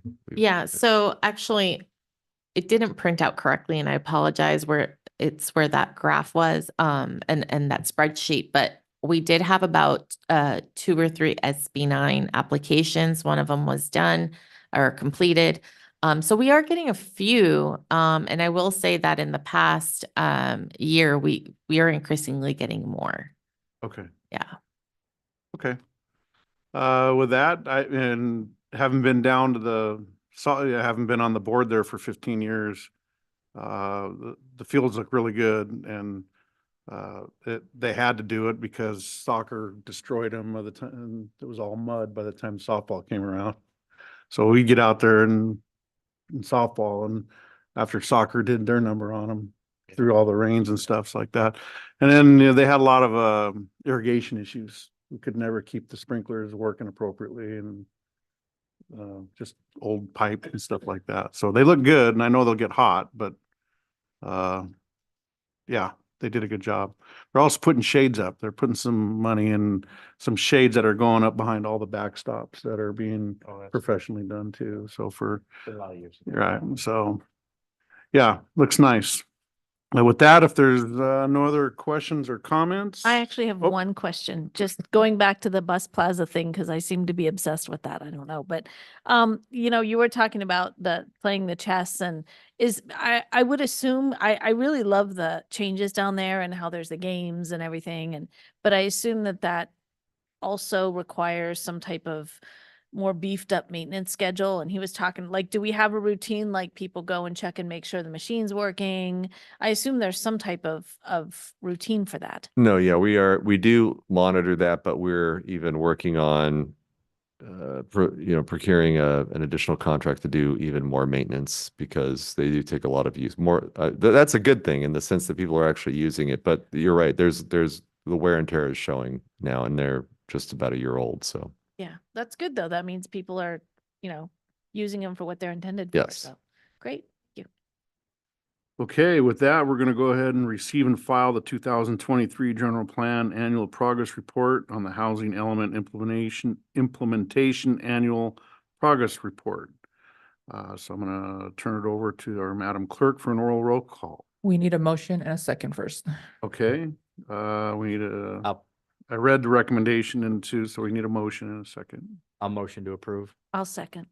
Okay, a motion by Commissioner Davis, a second by Commissioner Koss, and now Madam Clerk, do an oral roll call. Of course. So Commissioner Crimmins, Yes. Commissioner Davis, Aye. Commissioner Koss, Yes. Vice Chair Faber, yes. Chair Norwood. Yes. Motion carries 5-0. Perfect, thank you. And our last item on our new business is in Glendora Environmental Justice Existing Conditions Report, file number PLN 22-0043. And I'm going to invite De Novo Planning Group Representative Perry Banner to report. Well, good evening, Commissioners. I'll go ahead and introduce him and just kind of give a high-level overview of it. And Hans Friedel, Principal Planner here, and Perry will present the report. Environmental justice stems from this idea that people in marginalized and disadvantaged communities, often of color, bear the disproportionate negative impacts from land use, transportation, and development actions. This includes exposure to pollution and a lack of access to health amenities, among other things. The city has elected to conduct a study on environmental justice as part of our updates to the safety element, which is ongoing, as Natalie mentioned, and local hazard mitigation plan. And we've partnered, as mentioned, with De Novo Planning, which is our consultant, to prepare these element updates and this study. The presentation will go over why we elected to go the course of a study as opposed to some other options we had. And we are asking the commission to receive and file the report tonight. So I'd like to further or reiterate your introduction of Perry Banner, principal at De Novo, and he's going to present the report to the commission. Thank you. Good evening, Chair Norwood, members of the Planning Commission. It's a pleasure to be with you tonight. Just want to make sure, here we go. Not to repeat some of the things that Hans said, but this idea of environmental justice, again, what it sort of gets at is that historically, there's been some communities, some neighborhoods in cities that have been disproportionately impacted by environmental impacts. And they can include either the presence or the absence of something. So to give you an example, you might have a community or a neighborhood that's adjacent to an oil refinery or some sort of heavy industry, and that gets exposed to the air pollution that might be caused by that industry. Or you might have a neighborhood that lacks parks, open space, sidewalks, and those types of things that you might find in other neighborhoods in that same community. So environmental justice, the kind of a definition that is commonly used, that it is meant to be the fair treatment and meaningful involvement of all people, regardless of race, color, national origin, or income, with respect to the development, implementation, and enforcement of environmental laws and regulations and policies. So what the city and what communities should be doing is taking a more equitable approach to the provision of public services, to the provision of public facilities, and that's what environmental justice aims to get at. Now, to give you some sense of how we got here, as far as state law is concerned, and I'm going to get into SB 1000 in a second, but from the previous presentation, you understood, I think, that recently you adopted a housing element. That adoption of the housing element triggered an update to the zone or to the safety elements. That safety element right now is being prepared in conjunction with your local hazard mitigation plan. But because there were two elements that were updated within proximity of one another, that triggered the city to look at environmental justice. Previously, under general plan law, there are 7 elements that are required: land use, circulation, housing. This idea of environmental justice is sort of the 8th pillar of the what's required in a general plan. So what SB 1000 requires Glendora to do is to, or first, it requires cities and counties that have disadvantaged communities, and I'll define what those are in a second, to adopt an environmental justice element, or to integrate environmental justice goals and policies into other elements of the general plan. So you might not have a standalone environmental justice element, but you might have those sort of woven in other elements of the general plan. Now, Glendora does not have any disadvantaged communities as defined by the state, but it is, as kind of Hans was getting at, kind of proactively trying to address this topic to inform city council, other decision makers with regard to environmental justice related policies. So how a disadvantaged community is determined, and it's determined at the census tract level. So the city is comprised of a number of census tracts. The state, in conjunction with some partners, put together this mapping tool called Cal EnviroScreen. Cal EnviroScreen has this basket of variables. Some of them are pollution indicators, others are population characteristic indicators. So the pollution indicators are things like ozone, particulate matter, the quality of your drinking water, those sorts of things. The population characteristics are such things as the incidence of asthma, the rate of unemployment in a census tract, and those types of indicators. So this mapping tool kind of agglomerates those. And if you hit a certain threshold within that census district, then it is determined to be a disadvantaged community. Now, as I mentioned, the city does not have any disadvantaged communities per this definition. But in this exercise, we did sort of identify some vulnerable communities or some hotspots that are in Glendora which is one of the things that the city really wanted to get to. So why is the city doing what it's doing at this moment? I sort of indicated why the city has to do this per state law and the things that sort of triggered it and precipitated it. But the reason that even though the city doesn't have any disadvantaged communities, it wants to go through this exercise first to identify where are those areas that are vulnerable. And they include some of the places like the mobile home parks that are in the city, some of the neighborhoods that are adjacent to the 210 freeway, and that all gets identified in the report. But what the city can now do, they can use this document. It'll help inform decision makers on any environmental justice policies going forward. It'll help the city target where it might want to invest in new public facilities or where other services should be allocated. One of the big reasons is that when the city goes to apply for grant funding to address some of these deficiencies or inequalities, it really helps to have a document, a report like this in place. It just makes the acquisition of that grant funding that much easier because you're sort of a step or two ahead of any other jurisdiction that you might be competing against with regard to that funding.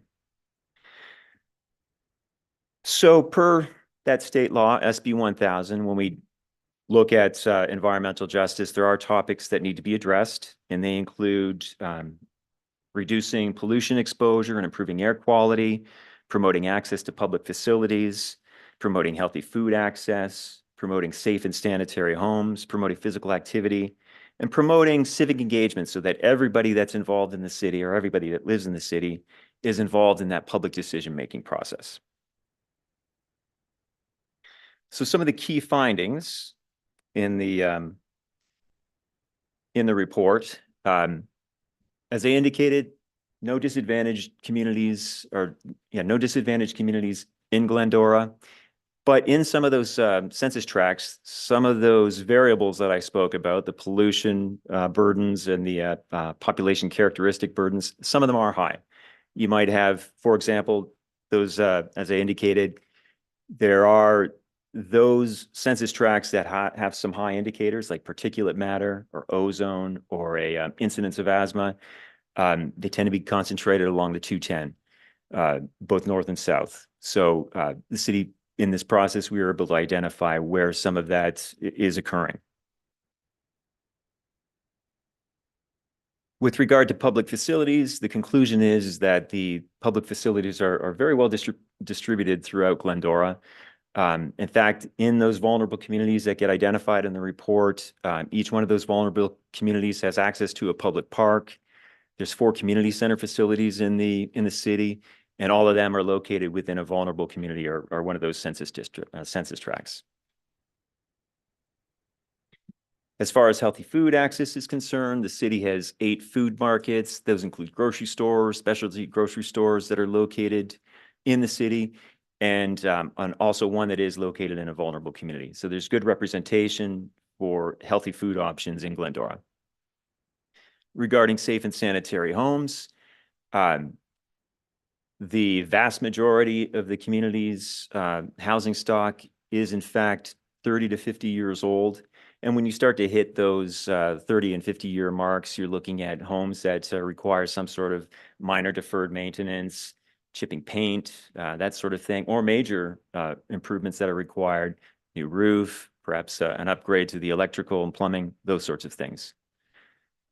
We also found that some 4% of households are considered overcrowded in Glendora.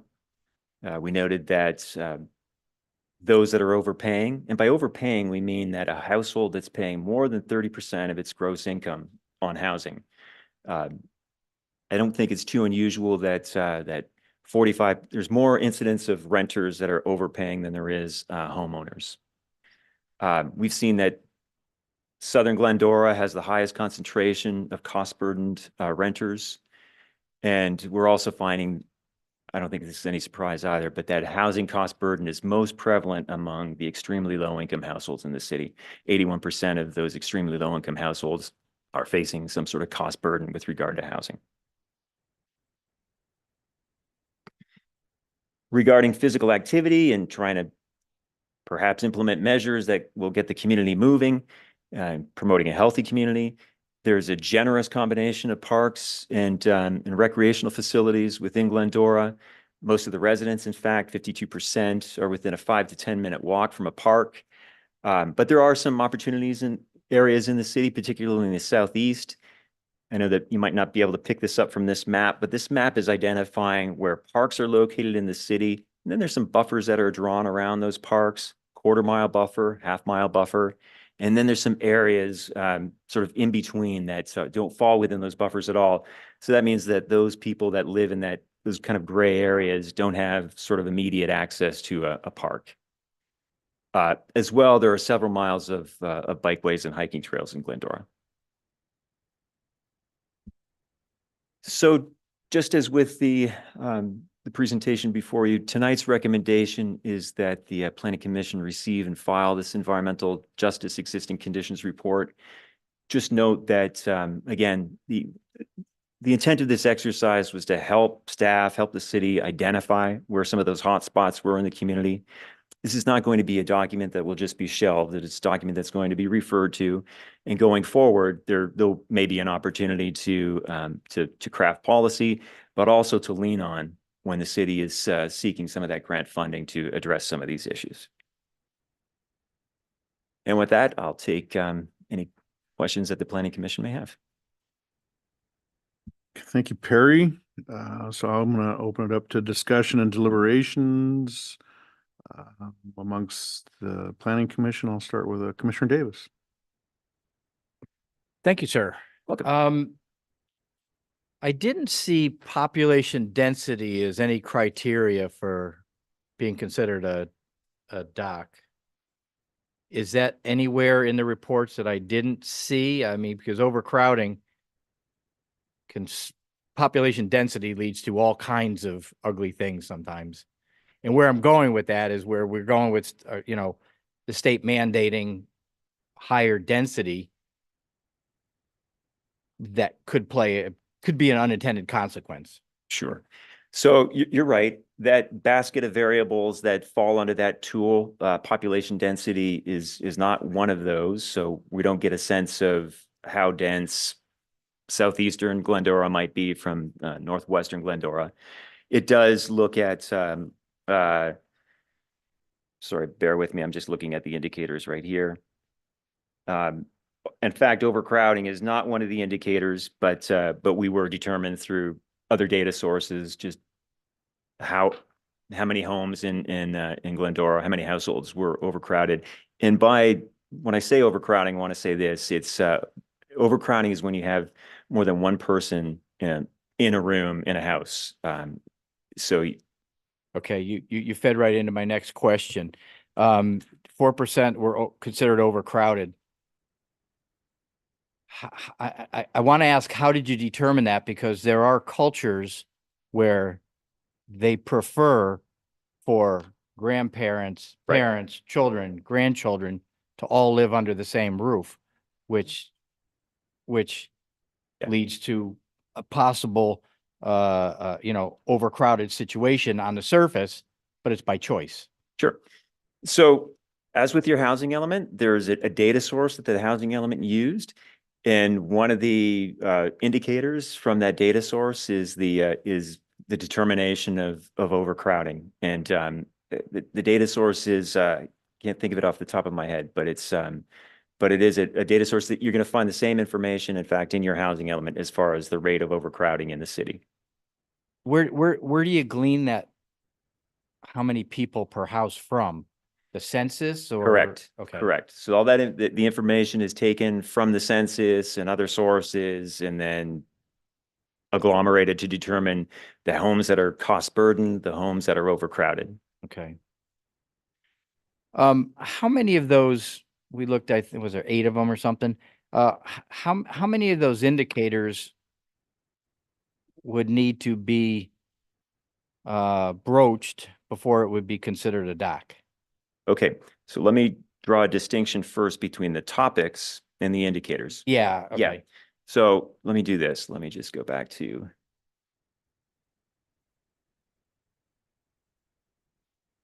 So SB 1000 requires us to look at topical areas, okay?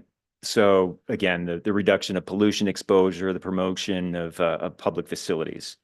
That's separate. So that's in the analysis that you've seen in the report.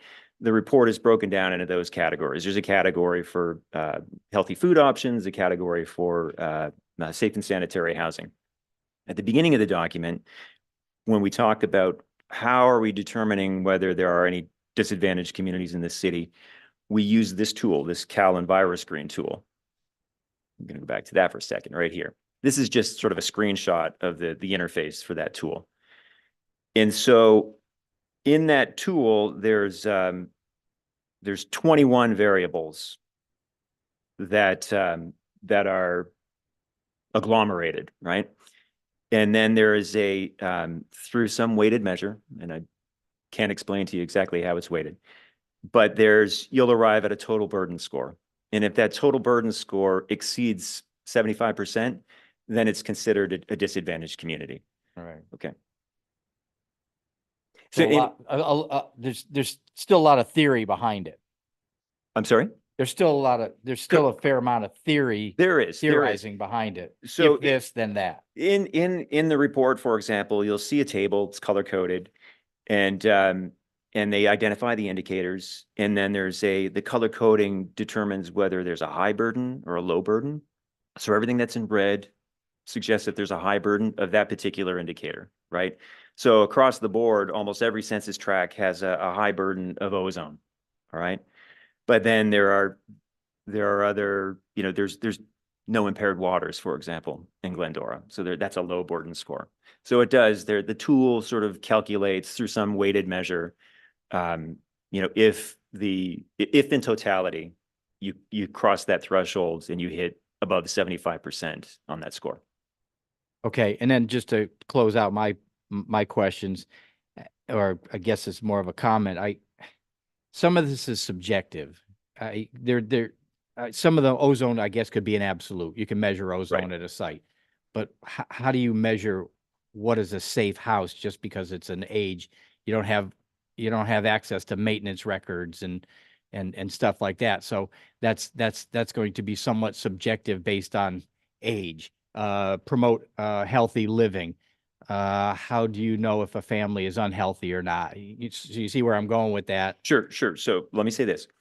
So as far as the indicators that are used in this tool to determine if there's a disadvantaged community or not, those are quantitative. Okay. So they look at things like when you're calculating housing burden, for example, you can determine, is this household paying in excess of 30% of the gross income, right? So you look at it per census tract level, or you look at the level of education, or you look at the incidence of asthma. Okay. So it's quantitative as far as whether those census tracts are going to hit that threshold or not. Now, separately, when we go and we dive into the topic of safe and sanitary housing, for example, you're correct. Then you get into some qualitative ideas, right? It's, for example, we determine that that the housing stock, 89% of the housing stock is over 30 years old. 65% of the housing stock is over 50 years old. But it might very well be the case that all these homeowners take really good care of their homes and they're not in disrepair or something along those lines. So that there is a qualitative aspect to it, or subjective aspect to it there. But just know that when we're determining if there's a disadvantaged community or not, there are kind of quantitative measures that are used. Yeah, you got to start somewhere. Yeah. All right, thank you. You're welcome. Commissioner Koss. Well, first of all, I want to say I'm very happy that we did this because we know, nationwide, we know that there's a lack of equity nationwide in a lot of cities. Look at Flint, Michigan, right? And their water system. I did have a couple of questions about ours, and I'm glad that we're being proactive, that we don't have any DACs yet, although I would imagine in some areas we're getting close to DAC level, would be my assumption. I did have a question though regarding, let's see. Yeah, when you talk about 52% of the city has within a 5 to 10 minute walk to the park, which is great. 52% technically is most, but it's still only half the city. Right. And so that's, half the city doesn't have a park or whatever within a 10-minute walk. Now, obviously, we can't just make more parks, right? So, you know, because we have a finite amount of space. So I guess one of the questions that I have, and also regarding the grocery stores, we know that access to healthy food costs more than junk food. And we Yes. know that access to healthy food is a big issue in a lot of communities. 8 food markets within the city, but only 1 is in a vulnerable community. That's 1 out of 8. Okay, that's not a very high percentage. You know, I would, given the amount of housing cost burden in the city, 81% among low-income families, you know, only having 1 grocery store in a vulnerable community that sells healthy food is not a good thing. Right. You know, 1 out of 8. So I guess, I don't know if this is a question for you or for city planning. How do we kind of rectify that? Are we doing things to attract healthy food access into some of those areas of the city? Where I guess my question overall is, you know, where do we go with this? We're receiving and filing it now, and that's great. But where are the plans or are there plans to correct some of these issues? Well, this is exactly why we did this. This is the first time the city's ever taken any sort of action to study this issue I think from it's great. a planning perspective. It was done because the state required that if you had a area that was disproportionately affected, that you had to do an actual additional element to your general plan. But we didn't have that. But we knew that we had areas that were vulnerable for various reasons, even just based on our own staff's own observations, areas where we know there's problems of varieties in the city itself. We're at the beginning part. We've done the housing element of the general plan. We're doing the safety element of the general plan. We're in the process of updating a variety of our codes in the general plan to facilitate things like housing development and make it easier for builders to increase the production of housing that helps at least address one of the problems. And then we're also coming up on the point where we're going to be doing a more comprehensive redo or update to the general plan. We're coming up on 20 years when the last time that happened. So having this type of a document already done, some analysis, it'll help inform the type of land use policies and other things that we might do in the more comprehensive update to the general plan. So we are this is an important step in that direction. So in a couple of years, when we get to start updating the general plan, we have this information. It also helps us currently in planning when we get applications for development where some of the potentially vulnerable areas are, when development is occurring or when we get applications. So that's how we're looking to incorporate it. And then are there ways that we could try to encourage things like, healthy food access in those vulnerable communities? Maybe markets or whatever. I mean, that could be something we look at in the future. The other thing that I was concerned about is, when the numbers about housing and the number of, I assume that's based on the 2020 census, correct? I'd have to go back and look, but I think, yeah, Because as we know, the 2020 census occurred during the pandemic, and it's very common knowledge that it was underreported, right? The numbers in the census nationwide were underreported due to the pandemic. So, I mean, my assumption would be then, logically speaking, it's quite possible that some of our numbers are also underreported because they're based on an overall data set that's underreported. So, using that same logic, we could say that probably there are renters that overpay for housing, and our, overcrowded housing may actually be more than is in this report because of the underreporting. I am going to correct myself. Okay. Because I know that having done probably about a dozen housing elements this cycle, that the data is actually from the 2010 census, because it's we end up using for the life of me, I can't recall the acronym, but that census data from 2010 is then it's the American Community Survey. Yeah, exactly. Thanks, Jeff. So this data then on which we're basing this is 13 years old. So the American Community Survey, yeah. Community Survey, Yeah. right, yeah. Because that is I think it's a 5-year average of data. They do look at 2010, but I think there's some sort of process of updating that data. But I guess my point overall is if my assumption based on the numbers, the statistics for the 2020 census would be that this is actually underreported because the entire census itself was underreported. Therefore, we can assume that these numbers may possibly be higher than in this report, not through any fault of yours, Right. but just through overall underreporting of the census. And as far Because as of the the quality of the pandemic. data too, Yeah. So that was, so if that is in fact true, then we have even more that may be overburdened. So I think this is excellent. I think it's a step in the right direction. And I think, I'm glad that Glendora is being proactive. I'm glad we don't have any DACs, although I can imagine there are probably several areas of the city that are very close to DAC status.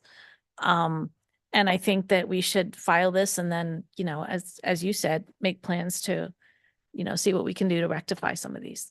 No, and I think when staff read this and looked at this, I think we can say Glendora is doing well in certain areas, but we know that we have some vulnerable communities within the city itself who are more exposed to whether it be pollution that's caused by the 210 freeway or have difficulty getting access to a market and those types of things. Some of it's transportation related, some of it is quality of housing related.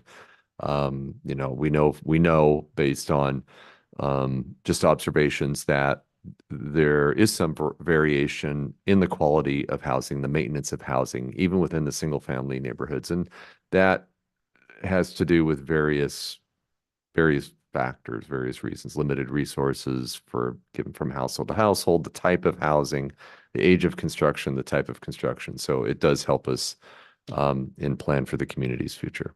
I agree. And I think the fact, you can't necessarily assume that a house that's over 30 or over 50 years old is in need of maintenance, but some people are very good at updating their houses, but some people aren't or don't have the capability to do that. So excellent. I think it's I know I asked a lot of questions that you can't really give an answer to right now because they're talking about the future, but I just wondered if anything was in place right now to address some of those things. And it sounds like that's something coming up in the future. So. Thank you. Commissioner Crimmins.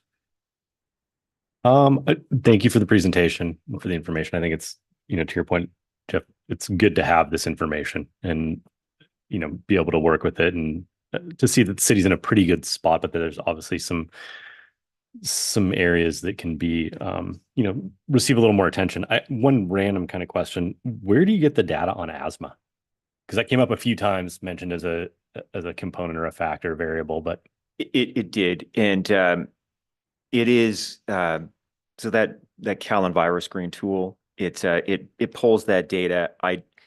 I know that it's, when you go to the tool that identifies the data source, okay. So it's because that's not a census item, obviously, right? So I'm just curious where. Yeah, while we're talking, I could probably find out for you, but it is there's I believe, if I'm not mistaken, there's even a hyperlink to the Callan virus screen, and if you're ever interested, you can go in and you can sort of float around, and the data sources are identified.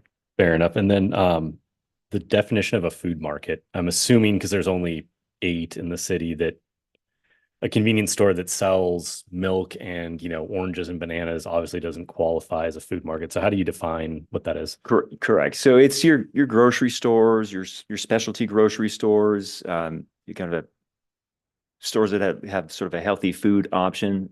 Those are kind of categorized as your food market. And I will say this, like that the subject did come out about there only being one grocery store in one of the vulnerable communities. There are other jurisdictions, and I'm not necessarily talking about jurisdictions that are out in the desert somewhere, but I'm working in one community, for example, that's in the South Bay, that has no grocery store in the city at all. So all the residents of that city need to go to the neighboring communities to even go to a Trader Joe's or a Ralph's. So there are, we do get these sort of food deserts, if you will. And like I say, they don't have to be out in the hinterland. They can be in communities, not far from Glendora. Thank you. Welcome. Vice Chair Faber. Thank you for your presentation. I just had a couple questions about the report itself. So the report on page 10, yep, those are the factors and the numbers that make up what each of the zones fall into the DAC category. Is that correct? I'm just going to page 10 myself. And is that the matrix that you're looking at? So looking at the composite score on the bottom of each of those. That's correct. Okay. And then just there's a narrative that follows the matrix that describes each one of those indicators. Yeah. So it does look like, well, at least as I understand the report and looking at it, as far as the DAC goes, there's none in Glendora, which is good. Correct. Right. So that's a good thing. Does a DAC community mean that the score composite would be the 75 to 100? Correct. So there's we look at that, all of those variables, you come up with a composite score, and the composite scores for those census tracts, none of them hit that threshold. But as you can see, if you look at each one of those thresholds individually, one of those indicators individually, there are census tracts that sort of hit that 75 to 100% threshold. And so they're considered high burden as far as that indicator is concerned. Yeah. But generally it looks like our highest one overall is 63, which is still a good mark away from being in that high burden. And I'm guessing this composite score is made up mostly because we live next to the freeway, right? It looks like the ozone and the particulate matter is probably just a direct relation to a community being near a freeway. Exactly. And so what you might want to consider, those vulnerable communities are the ones that have the higher composite scores. They tend to be aligned with the 210 freeway. So it shouldn't be much of a surprise if you're living next to a freeway that you're going to be exposed to more air pollution than others. Yeah. Sure. So, I mean, when I was looking at it, we were having this discussion, but I just would be pointing out that it looks like our communities take a freeway out are pretty good in relation to the scores. And I know the scores and the data can be a little off, right? Where it comes from, how it gets there. But I'm guessing this is just compared to a standard that everyone's looking That's right. at, So Cal EnviroScreen, it measures every census tract in the state of California. So you can go look at Sacramento, for example, and you'll see the same sort of color coding, probably just different incidences of DACs. So then one of the comments too about maybe the data's behind or whatever it may be, it may be, but if all the data is behind and it all moves up, the bars usually typically move with those two. So correct. Going back to what I started with, having all of our communities in that medium burden or low burden is a really good thing, at least for the city overall right now. It is the fact that there are no disadvantaged communities. I'd say that would be a good thing. They're not, in totality, those census tracts aren't hitting that threshold. So that's promising. Thank you. You're welcome. Yeah, it's a good report, and in my almost 8 years on this commission, this is the first time that I've seen this particular type of report filed. So as mentioned, and I don't have any other questions because I think we've covered just about everything that I could have come up with. So anyways, it's a good start. And is this going to be an annual report? Something that they file and they do annually, or? No, this was something we did, to give a point in time analysis of where the city is right now, and something that we can use to inform future planning efforts. And also, as Perry indicated, that whenever we're applying for grant funds for various reasons, one of the questions is always, what disadvantaged communities are in your area? Because many of the grant funding sources want to target those groups who are negatively affected by the environment or other factors. And so we also have some a report, some information that we can use with those types of applications to really help address those issues in the community too. So Okay. we won't do this every year. No, okay. Yeah, at some point it'll get updated because those grants will stay within a Yes. window, 3 years, 5 years, whatever they require as part of the grant application. But it's a step in the right direction. And I mean, there's always areas of improvement. I mean, they're not going to remove the 210 freeway, so that's here to stay. And Right. so. And there was a time, I didn't live in this community my whole life, but there was a time I could watch the news and they would say that Glendora was the smoggiest city in the state of California. So, just because we're in this bowl of the foothills, and that's just simply not the case anymore. So, Right. Anyways, Commissioner Davis had another question. I do. Are all of these indicators or okay, we'll use parks as an example, or stores. Is it just within the city limits? Example, in terms of parks, I can step over the Glendora borderline into a adjacent park in Azusa. So I think that data might be a little skewed if you're simply taking the city boundaries and not encompassing a supermarket like, a Ralph's or something. What's the one down there near Marie Callender's, right off of Barranca? Stater Brothers? Stater Yeah. Brothers. That's in the city of Azusa, but yet it's easily accessible to, most of Western Glendora. So is any of that taken into consideration, or is it just simply the border of our city? So I'm going to point out the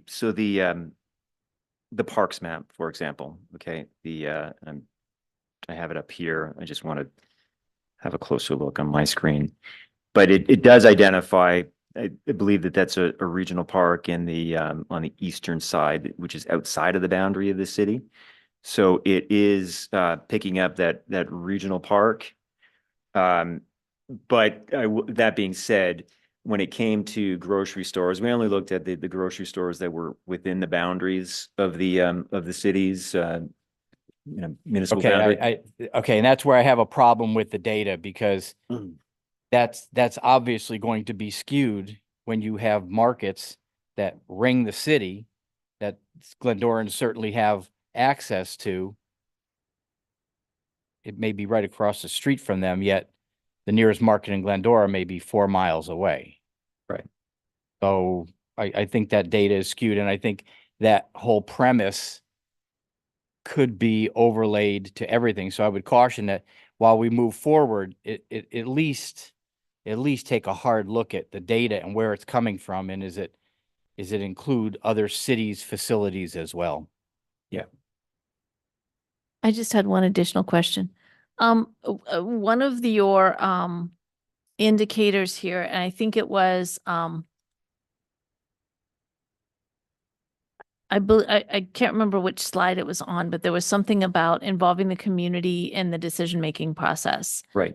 And how is that looked at in terms of various socioeconomic groups that are involved, ethnic groups, racial groups? How does that, when you're talking about the community, involving the community, what is that Sure. particular indicator look like? So, well, it's not necessarily an indicator as arrived at in that Callan virus screen tool, but it is a topic that gets examined I see. in this Okay. report. And where this is sort of going is that it's sort of commonly understood that there are some communities, and it might be a language barrier, it might be an income barrier, it might be single, female-headed household. They just don't have they don't have a history of going to a meeting like this, for example, right? They don't have representation. They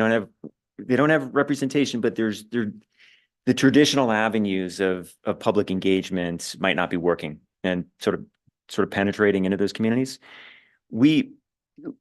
If you notice in the report, at the end of the report, there's an appendix. We actually had a focus group meeting to discuss these environmental justice issues, and we had some members of the community that joined us for that conversation, and we talked about that. That is one of the tricky things, though. How do you get to these sort of bring these people into the fold? You have to start thinking creatively, right? You might want to maybe you start going to the churches for some of this public outreach. Just exploring ways of getting a bigger cross section of the community involved in the decision-making process. So it's not an indicator, but it is sort of a topical area, and we just try to look for solutions to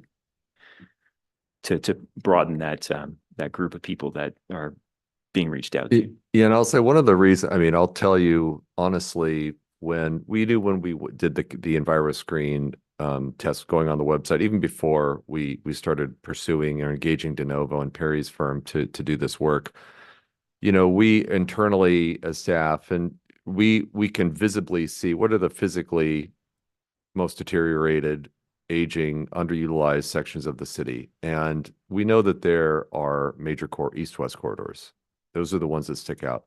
We know that they're just looking at the housing issues in some areas on both Route 66 and Arrow Highway, that those were the areas where we know we have some vulnerable communities. It may be not directly related to environmental justice, but we really wanted to see if we could parse out and glean and have some data as to what was going on in parts of the community that we just don't hear from very often. Right. And we really can't tell because it's not big enough to be a whole census tract, but we can visibly see these problems as you drive up and down these corridors and maybe other areas of the city.